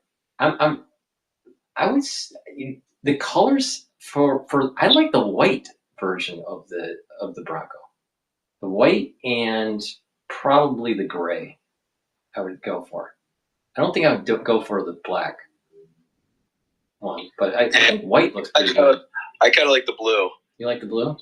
Like the blue. Yeah. No, it's a cool design. I like the design of it. It kind of hints, even though it has like a modern feel to it, but there is a motif of an old Jeep. You kind of see a little bit. Absolutely, it has a nostalgic look to it. Yeah, absolutely. Yeah. But it has a modern. It has modern lines. We have in the studio, we would say organic or inorganic design. If you have a smooth surface, it's organic, and if it's more edgy, like some of the sheet metal bending on, let's say, some of the Cadillacs, all right, and it's sharp, that would be an inorganic design. And talking about inorganic looking would be some of these electric vehicle. So it's interesting that Trump mentioned that he was going to take off the electric vehicle incentives. With Elon working with Doge. So there's, it's interesting because it seems again as if this thing is across the board. They are trying to remove all of these boondoggles. I never bought into the whole EV concept because I knew that those lithium batteries were not sustainable. They're not robust. I mean, if every 6 years you have to swipe out a $20,000 powertrain system, I mean, no one's gonna. It's a throwaway. I mean, there's a 6-year-old car and you literally can't use it. It's like the same problem with iPads and iPhones. After 3 years, the battery's dead. So it just makes zero sense. EVs make no sense. And then the energy production, that's mostly from fossil fuel. So people plug in their vehicle at their home or at a power station, but the energy being produced usually is from coal. So people don't even realize that you're charging your vehicle actually on fossil fuel. It's not electric. So it just makes zero sense. I don't know if you lost the mic, Don. I'm not sure what happened yet. But just request the mic again, Don, if you want to talk. While we're waiting for Don to... All right, okay, here we go.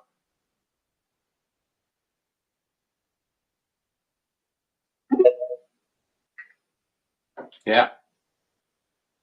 Yeah, no, I think the other thing I was just going to tell you about that I've seen as well, even in the Make America Healthy Again, you're talking again about a reevaluation again of what you consider to be important in your purchasing. And so, if fact that like food is medicine, Mhm. and you may want to pay for a higher quality food, then you may have to rethink your consumption choices. Exactly. People need to wake up. I mean, you know, the way Americans have been living for the last 30 years, or maybe even longer, but you know, it probably goes all the way back to the 50s, you know, where there was this big consumerism that was taking place. But you know, post World War II consumerism. But you know, the last 30 years, I just feel as though Americans have wasted a lot. You know, and then you have these, I mean, you have these people that are pack rats, where they have so much junk in their home, or in their basement, or in their garage, and they don't need it. You know, so there's a simplicity and a beauty of just minimalism. Paul, think about this show. What was it called? They basically had a whole entire series about buying storage units, right? Right. And I mean, think about I think I was looking at the square footage was astronomical amount of storage unit in the United States of America. Yeah. I mean, those all could be houses for people, Exactly. right? No. It's just Americans. They're storing shit. Yeah, we're drowning in junk. We're drowning in stuff we don't really need. There was one of the hosts on Bloomberg in the morning. I think his last name's Miller, and he's probably a little younger than I am. All right, maybe by 10 years. So it's a little bit, yeah, probably about 10 years younger. And he was talking that he doesn't have any money to spend because he spent it all during the Christmas season. This is the mentality that's a big problem with Americans. They feel as though they have to buy a lot of stuff during the holidays, you know, post Thanksgiving all the way up to Christmas. And then all of a sudden the bill comes due in January and February, and they don't have good cash flow. And you're just buying stuff because you're being told by marketers that that's what you need to do. And it's totally disconnected from any sorts of reality towards the actual holiday that you're celebrating. So it just feeds on itself, and people get farther and farther in debt. And the banks love it because they don't want to give you the car loan. They don't even want to give you a home loan. They want to give you a credit card because they're going to charge you lots more interest. Well, they borrow at a really low rate from the Federal Reserve.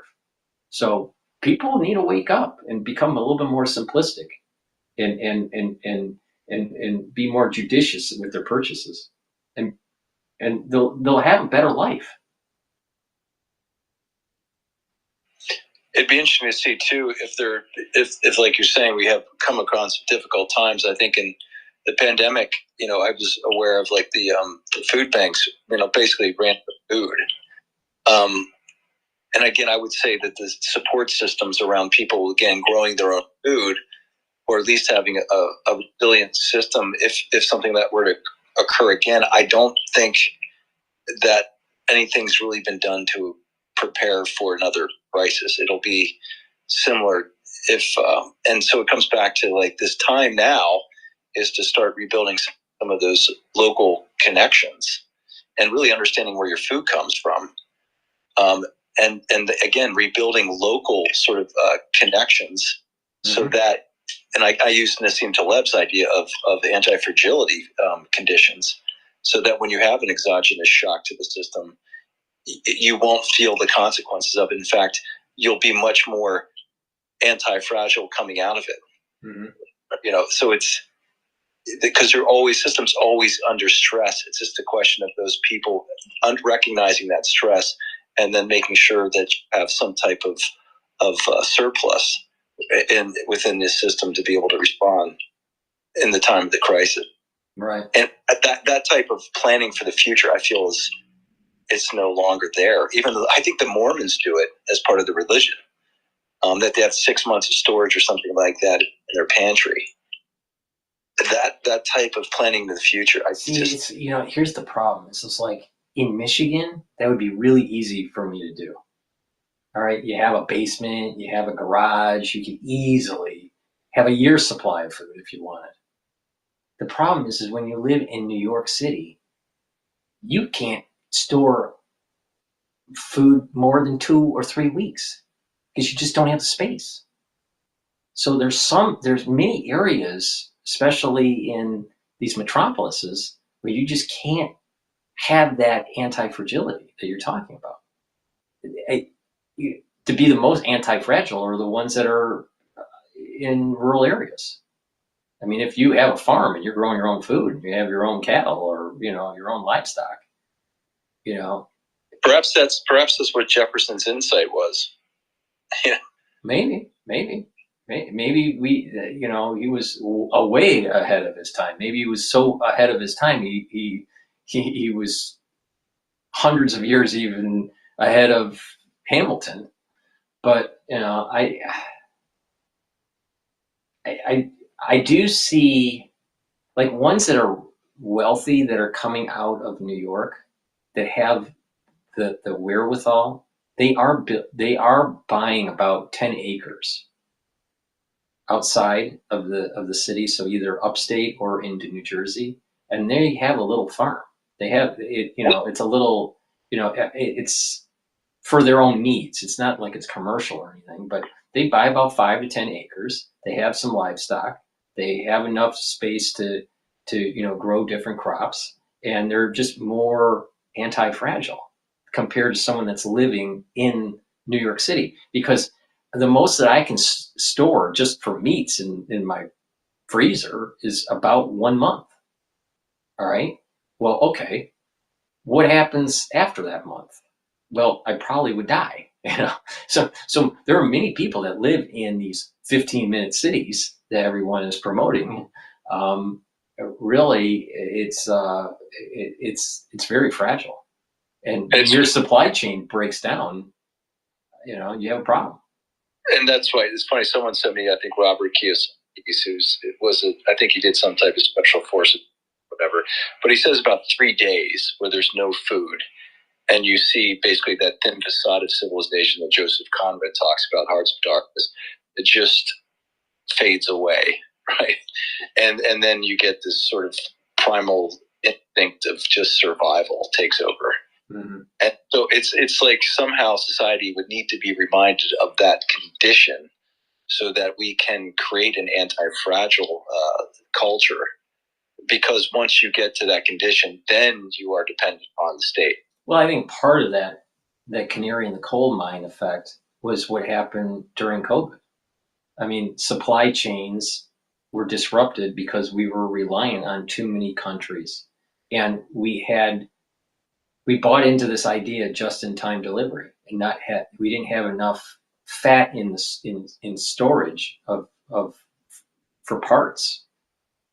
We didn't have enough buffer to be able to absorb the shock.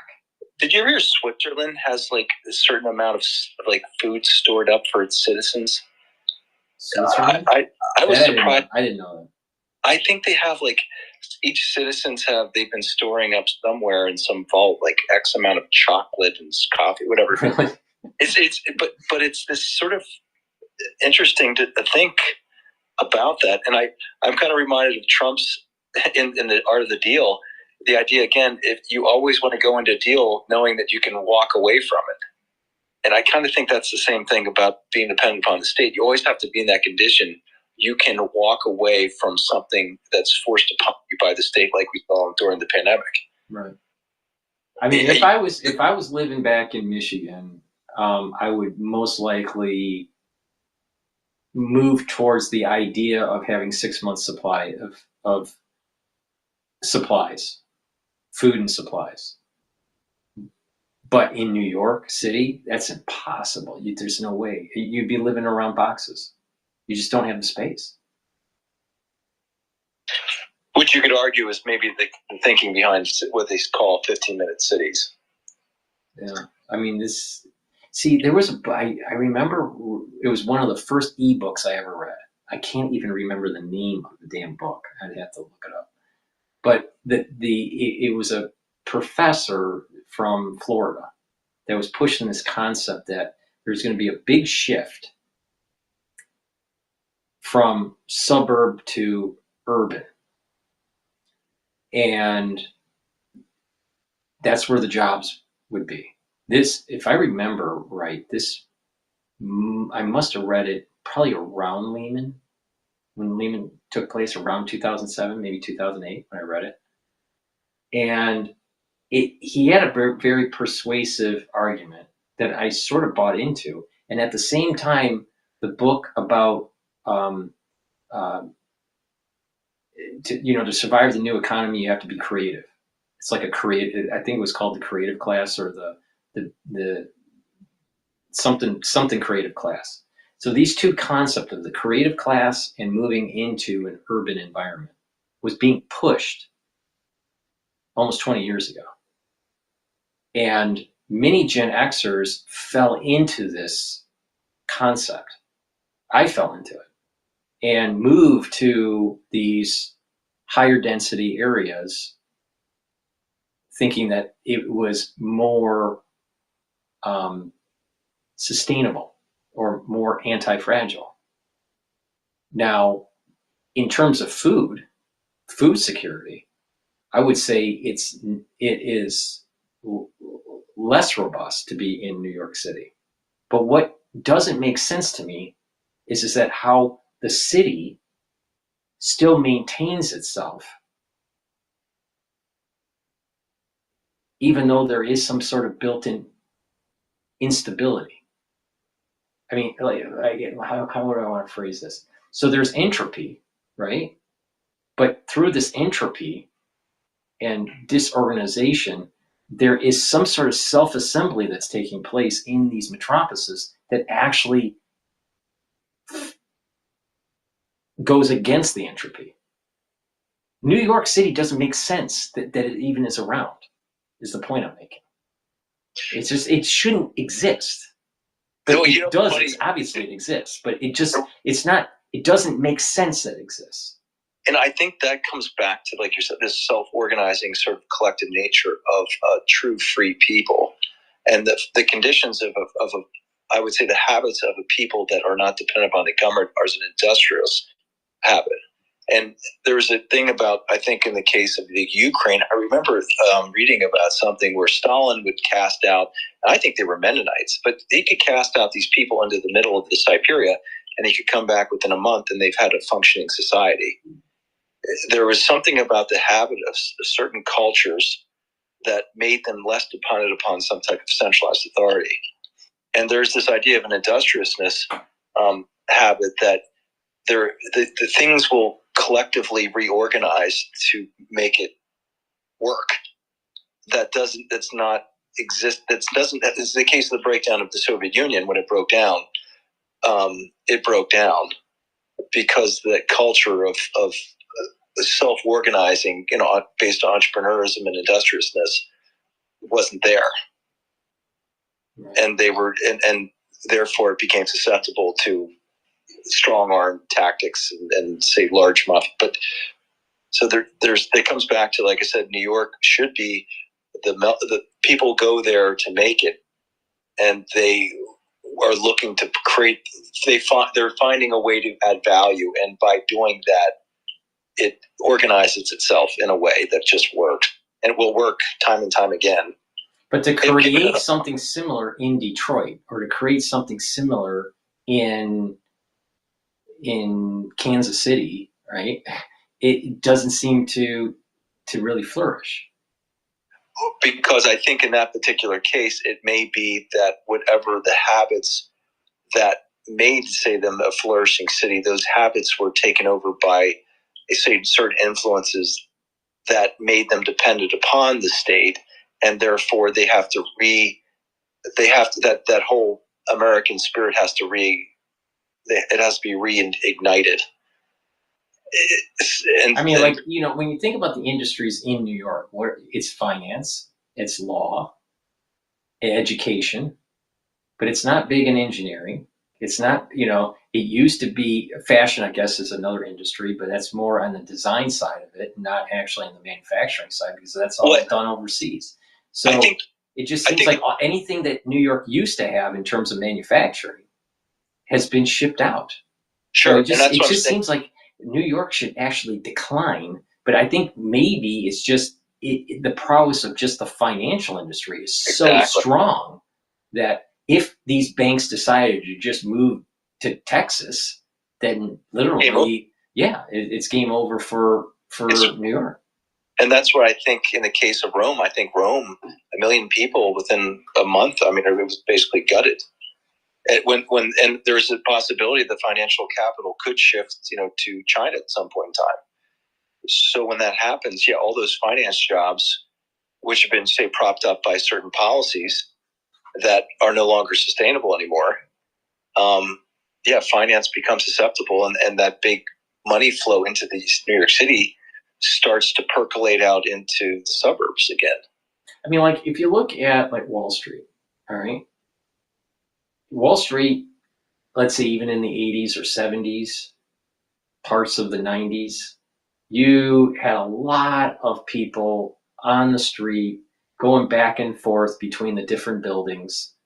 Many of the banking institutions or the investment firms were in, Lower Manhattan in the financial district. JP Morgan was across the street from the NYSE. But it's now kind of like turned into a museum. They still obviously have the NYSE, but it's a shell of itself on the floor. I've been on the floor twice, and it's no way near where it used to be. And it's all electronic, and the data servers are in New Jersey. So it's like you don't even need the NYSE.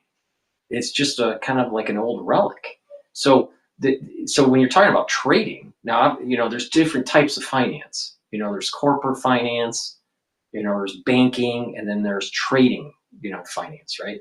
And the trading side of this, it's just, it's all electronic now.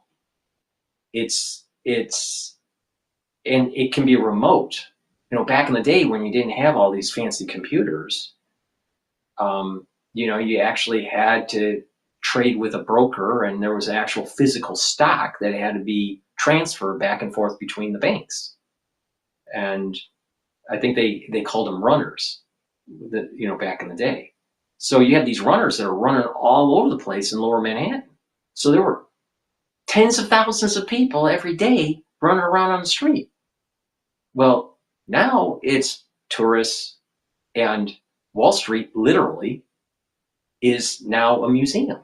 I mean, like a walking open air museum, with some activity, from the NYSE. So all these banks, especially after 9/11, moved to Midtown. So JP Morgan and Goldman Sachs and Bank of America and all, so all these major banking firms moved to Midtown. Harriman stayed in Lower Manhattan, but they're really for retail and commercial banking, right? But you don't have to be in Midtown for that. With the type of economies that we have with high-speed internet and all this, JP Morgan can be in a lower cost environment. It doesn't have to be in New York. There's no reason. The point I'm making is back in the day, you needed to be in Lower Manhattan to make the transactions because you needed the human-to-human interaction. You don't need that anymore. So I'm not so sure how anti-fragile New York is. It's almost as if through technology, New York's fragility is going to increase. Yeah, and I agree. And I think the people that will benefit from it were those with really cheap energy sources, because that's where you're going to position your AI infrastructure. Right. So Texas should just be well. booming. Did you see an aerial view of the TMC manufacturing facility in Arizona? No, no. It's just the perimeter of it. It's all solar panels. So they're generating their own energy. Yeah, and you look at being able to build. I mean, Texas, it's just flat. I mean, you can just every time I go down there, chunks and chunks and chunks of construction. And they have access to cheap oil, gas, and I'm sure they'll start building nuclear soon. I think they're looking at small nuclear reactors. I mean, just it seems Texas has become like it was almost, I said, New York City may transition to where you have the cheapest energy source. No, I think that might be. You know, what happens is that New York starts to decay. It goes to a pre-Giuliani day. Lots of people start to move out. The banks move out, and then it's really going to be just. It literally will be Escape from New York in the movies. We're not that far off right now. Because if you're going to raise a family, it's impossible to raise a family unless you're uber wealthy in New York. Because I mean, first of all, the tuition to go. There's no way you're going to want to put your kids into public school in New York. So the tuition is, astronomical. And, just the square footage to have a family of, let's say 4 kids. I mean, it would cost you a fortune to live in New York City to have enough space for a family of 6. It's just not feasible. So what happens is when people want to have a family, they start moving upstate. They move to Connecticut, they move to New Jersey, but they still work in New York, and they just travel in through the train system. So New York City is not sustainable for a family. People have to commute in. Now, the only thing that you could see happening, you mentioned about what's happening in Europe. Europe looks like it is not going through the same type of analysis that we're going through, looking at the corruption with its institutions. It's going to go with the great distractor war. And so if you look again where these, especially these large pensions in Europe, where they're going to park their money, it may be that they're going to park their money in the U.S. So you may see a huge amount of capital inflow coming into the U.S., which would benefit the stock market and also capital investment here. Well, that's interesting to bring that up, because when I started my engineering career, I remember there were some of the Japanese firms coming in and wanting to either purchase U.S. firms, or there was this big move to try to copy what we were doing. So they would have you quote a job, and then they would learn on what your cost structures were, how you make something, and then they try to duplicate it in Japan. So, I kind of lived through that. And that was in the early 90s. So you're talking about 1990, 91, 92. And I saw that kind of activity. And at that time, they were also buying property in Chicago. Now, fast forward to where we're at now, or before Trump coming in for the second term, and you had Chinese firms doing something similar, buying firms or buying property. The Astoria is bought by a Chinese firm. I mean, that's an iconic building that's so Americana, but a Chinese firm owns it. And I don't see Europe recovering. They're not doing the self-reflection that's needed to be able to kind of change the trajectory they're on. They're going to go to war, because I think these governments are going to try to preserve their power. Yeah. I think that them ramping up their military-industrial complex and having such a Cold War mentality against Russia, I think is only screaming for World War III. And I think, again, it's this idea the founding fathers recognized that this could happen over time, that the military-industrial complex, same thing exists in Europe. And there's a lot of people who benefited from the Ukrainian war, which is, I think, why there's people sort of poking at Zelensky now that he doesn't want to do a peace deal, because if he does a peace deal, he'll lose his position, as well as some of these other people who benefited from these endless engagements. What I don't understand is why he keeps on walking around. I sort of know the reason, but I'm going to see how you answer it. Why do you think he walks around in his long sleeve, T-shirt look? I think instead of walking around with a suit and looking like a real leader. because I think this is what's funny. I think I keep coming back. I told you before, watch the WWE movie about Vince McMahon. Politics is about moving the masses, and all these like founding fathers talked about the problem of what I'll keep calling it weaponized empathy, because the people don't have the time to deal with the complexity of an issue. So therefore, you play a role, and you have to simplify the storyline so that people that you can steer them in the direction you want them to go. So he's acting. He's playing a role. So he's saying, I'm a wartime president, and understand that. That's why I'm not going to hold elections. Right, I'm going to violate the democratic institutions by basically not allowing elections, because you recognize the role I'm playing. I'm showing you every time you see me, I'm a wartime president, right? And then we send our Hollywood over, people like,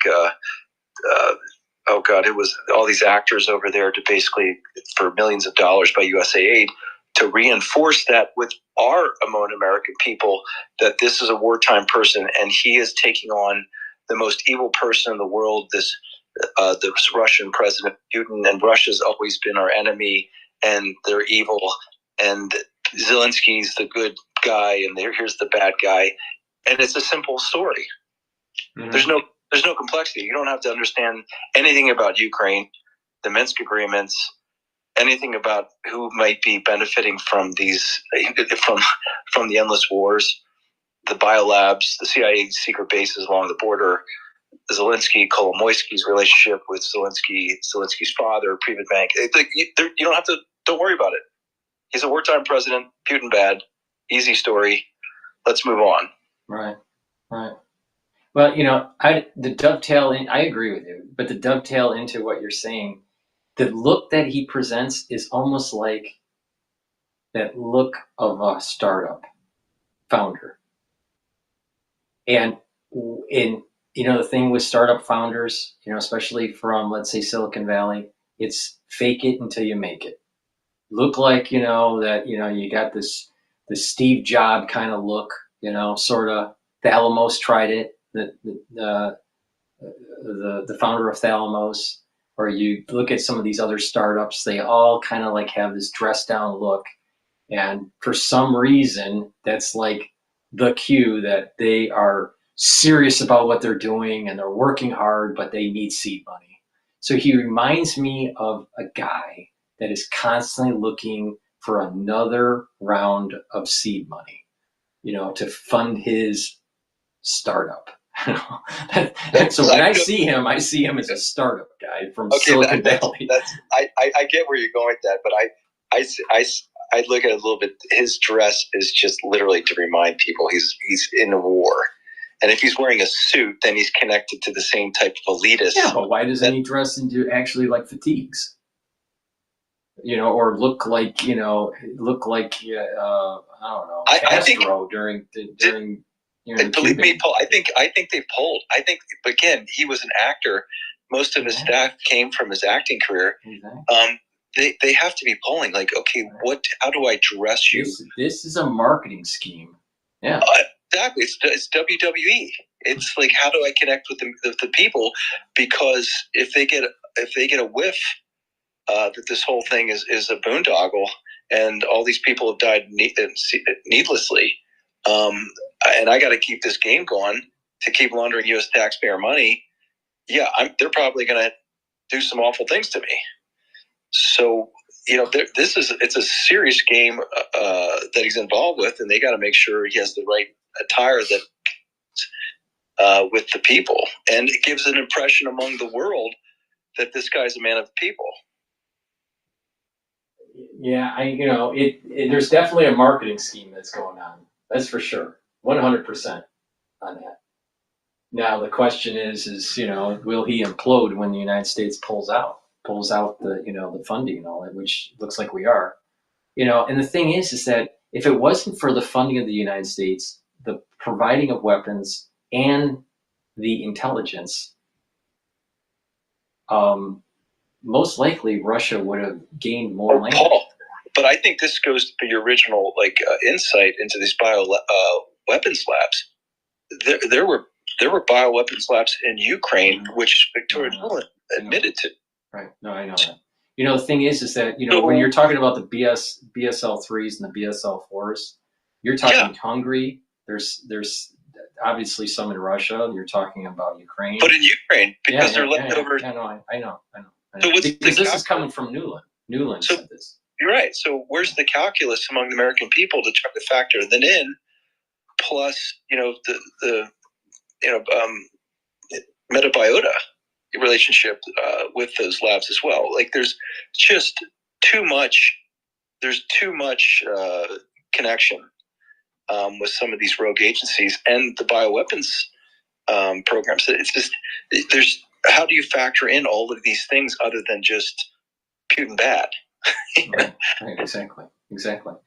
We've just had this hubris and this never-ending poking the bear. I think what it is the United States really wants to have access to its resources. I think it's just that simple. Make the society crash, and you buy the state assets. But there you go. And I think, but the question keeps coming back, which again, my avatar is Smedley Butler, who talked about war as a racket. It's not America. It's not the American people, because the American people are basically fed a narrative. Right. No, but what it is that it's the think tanks like CSIS and the CFR. Or you find out who the people that are influencing the CFRs that basically get to go actually own the assets once it's all privatized. Right. Well, now we're talking that, right. And that conduit is through Goldman Sachs.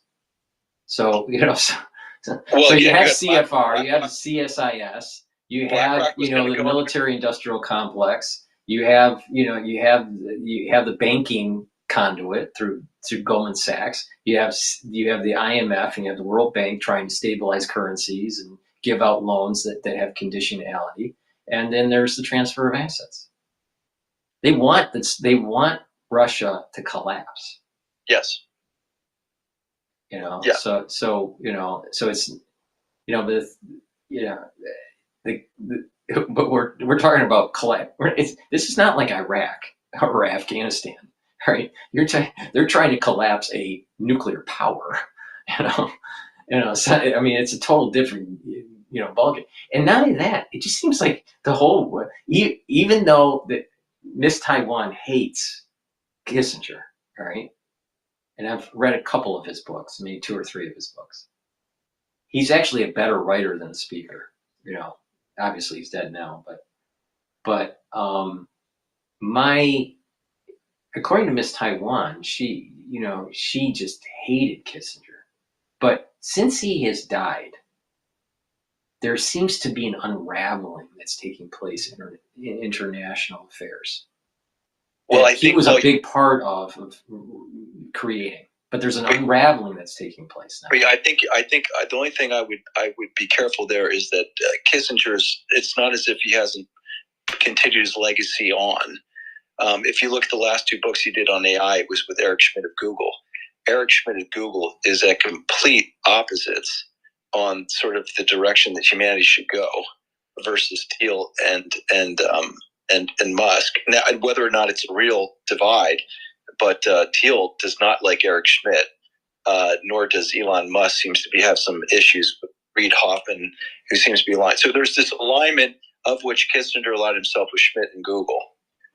I'm going to have to read that book because I think the last book I read of Kissinger was World Order. I think. I will send you the guy Lyndon LaRouche, who's one of the people who campaigned for the presidency, of which he gives his own intelligence of what they've collected on Henry Kissinger. So you have to allow me to send you some information. Yeah. I couldn't believe it was actually a press conference in Pennsylvania in which he was basically, he literally calls him, I'll send you it. You can hear it in his own words about what he was and the threat that Kissinger had. It's essentially, he's a neocon and has the characteristics is basically a homicidal psychopath. and he's completely, because of this psychological tendency that he had, is completely unfit for the State Department, right? So this guy looks like he may have been, as this recognized as some type of statesman, but in the background has actually had a way of trying to reconstruct the world, moving towards what I think the World Economic Forum right now is suggesting. Right.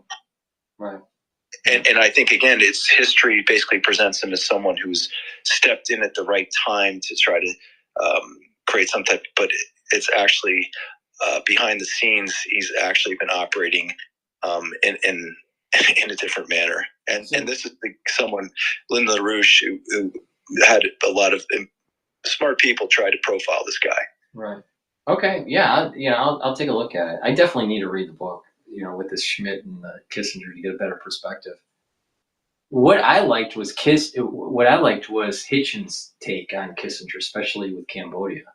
And so he wrote a book called The Trial on Kissinger.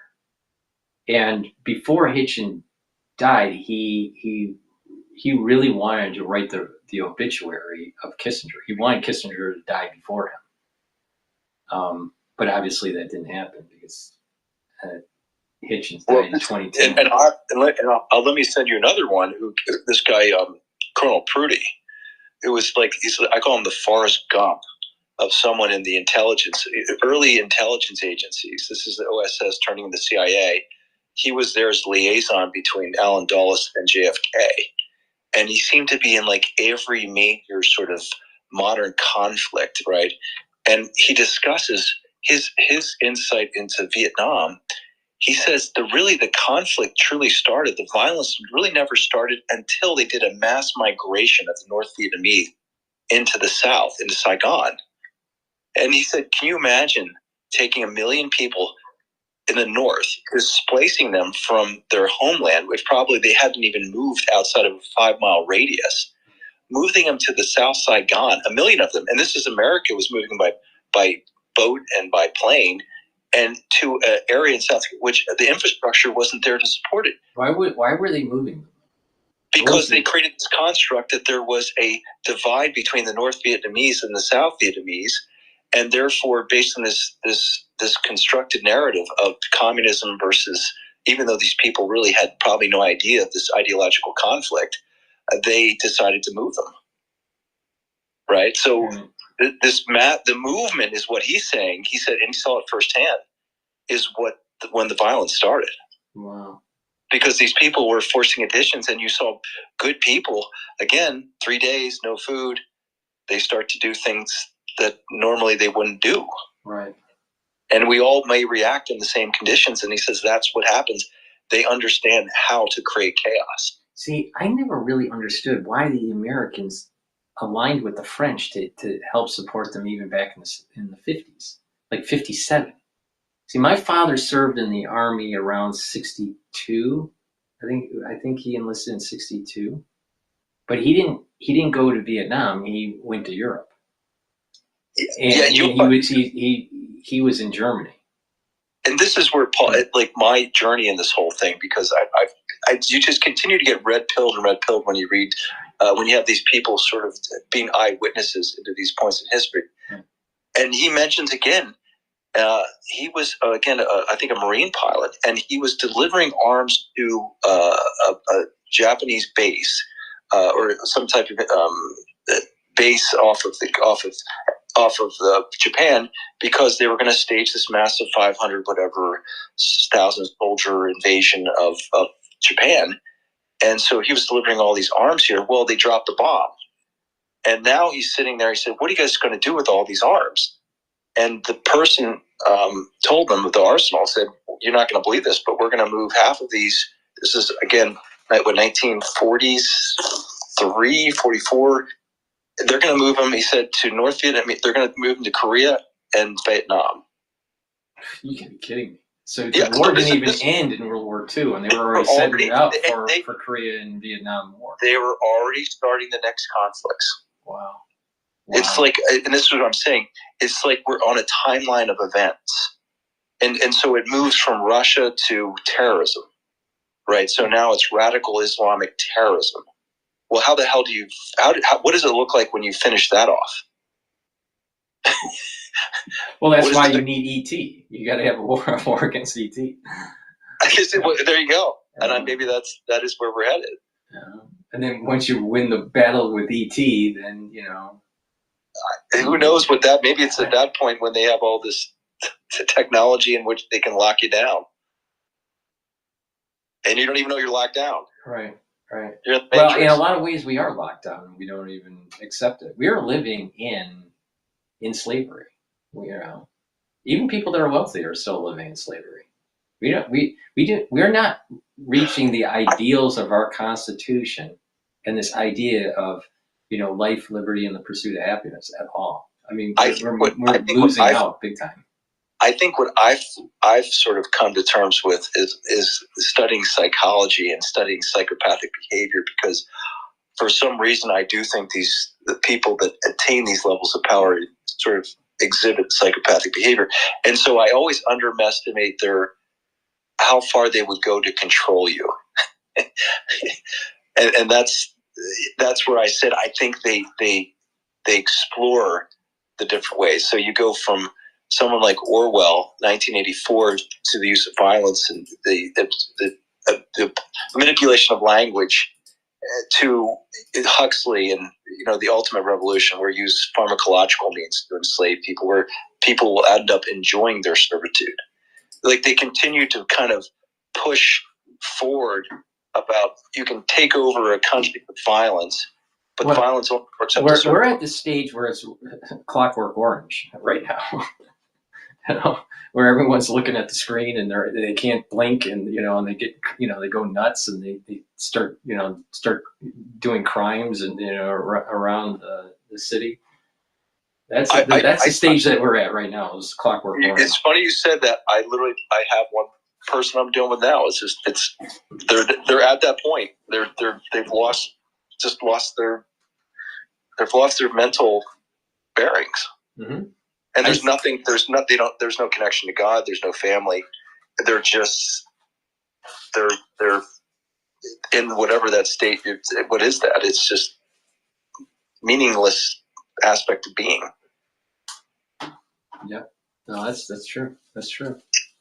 Well, we're gonna have to wrap it up, Don. It's time for me to shut down the show. But I do appreciate you doing these call-ins. I enjoy talking to you.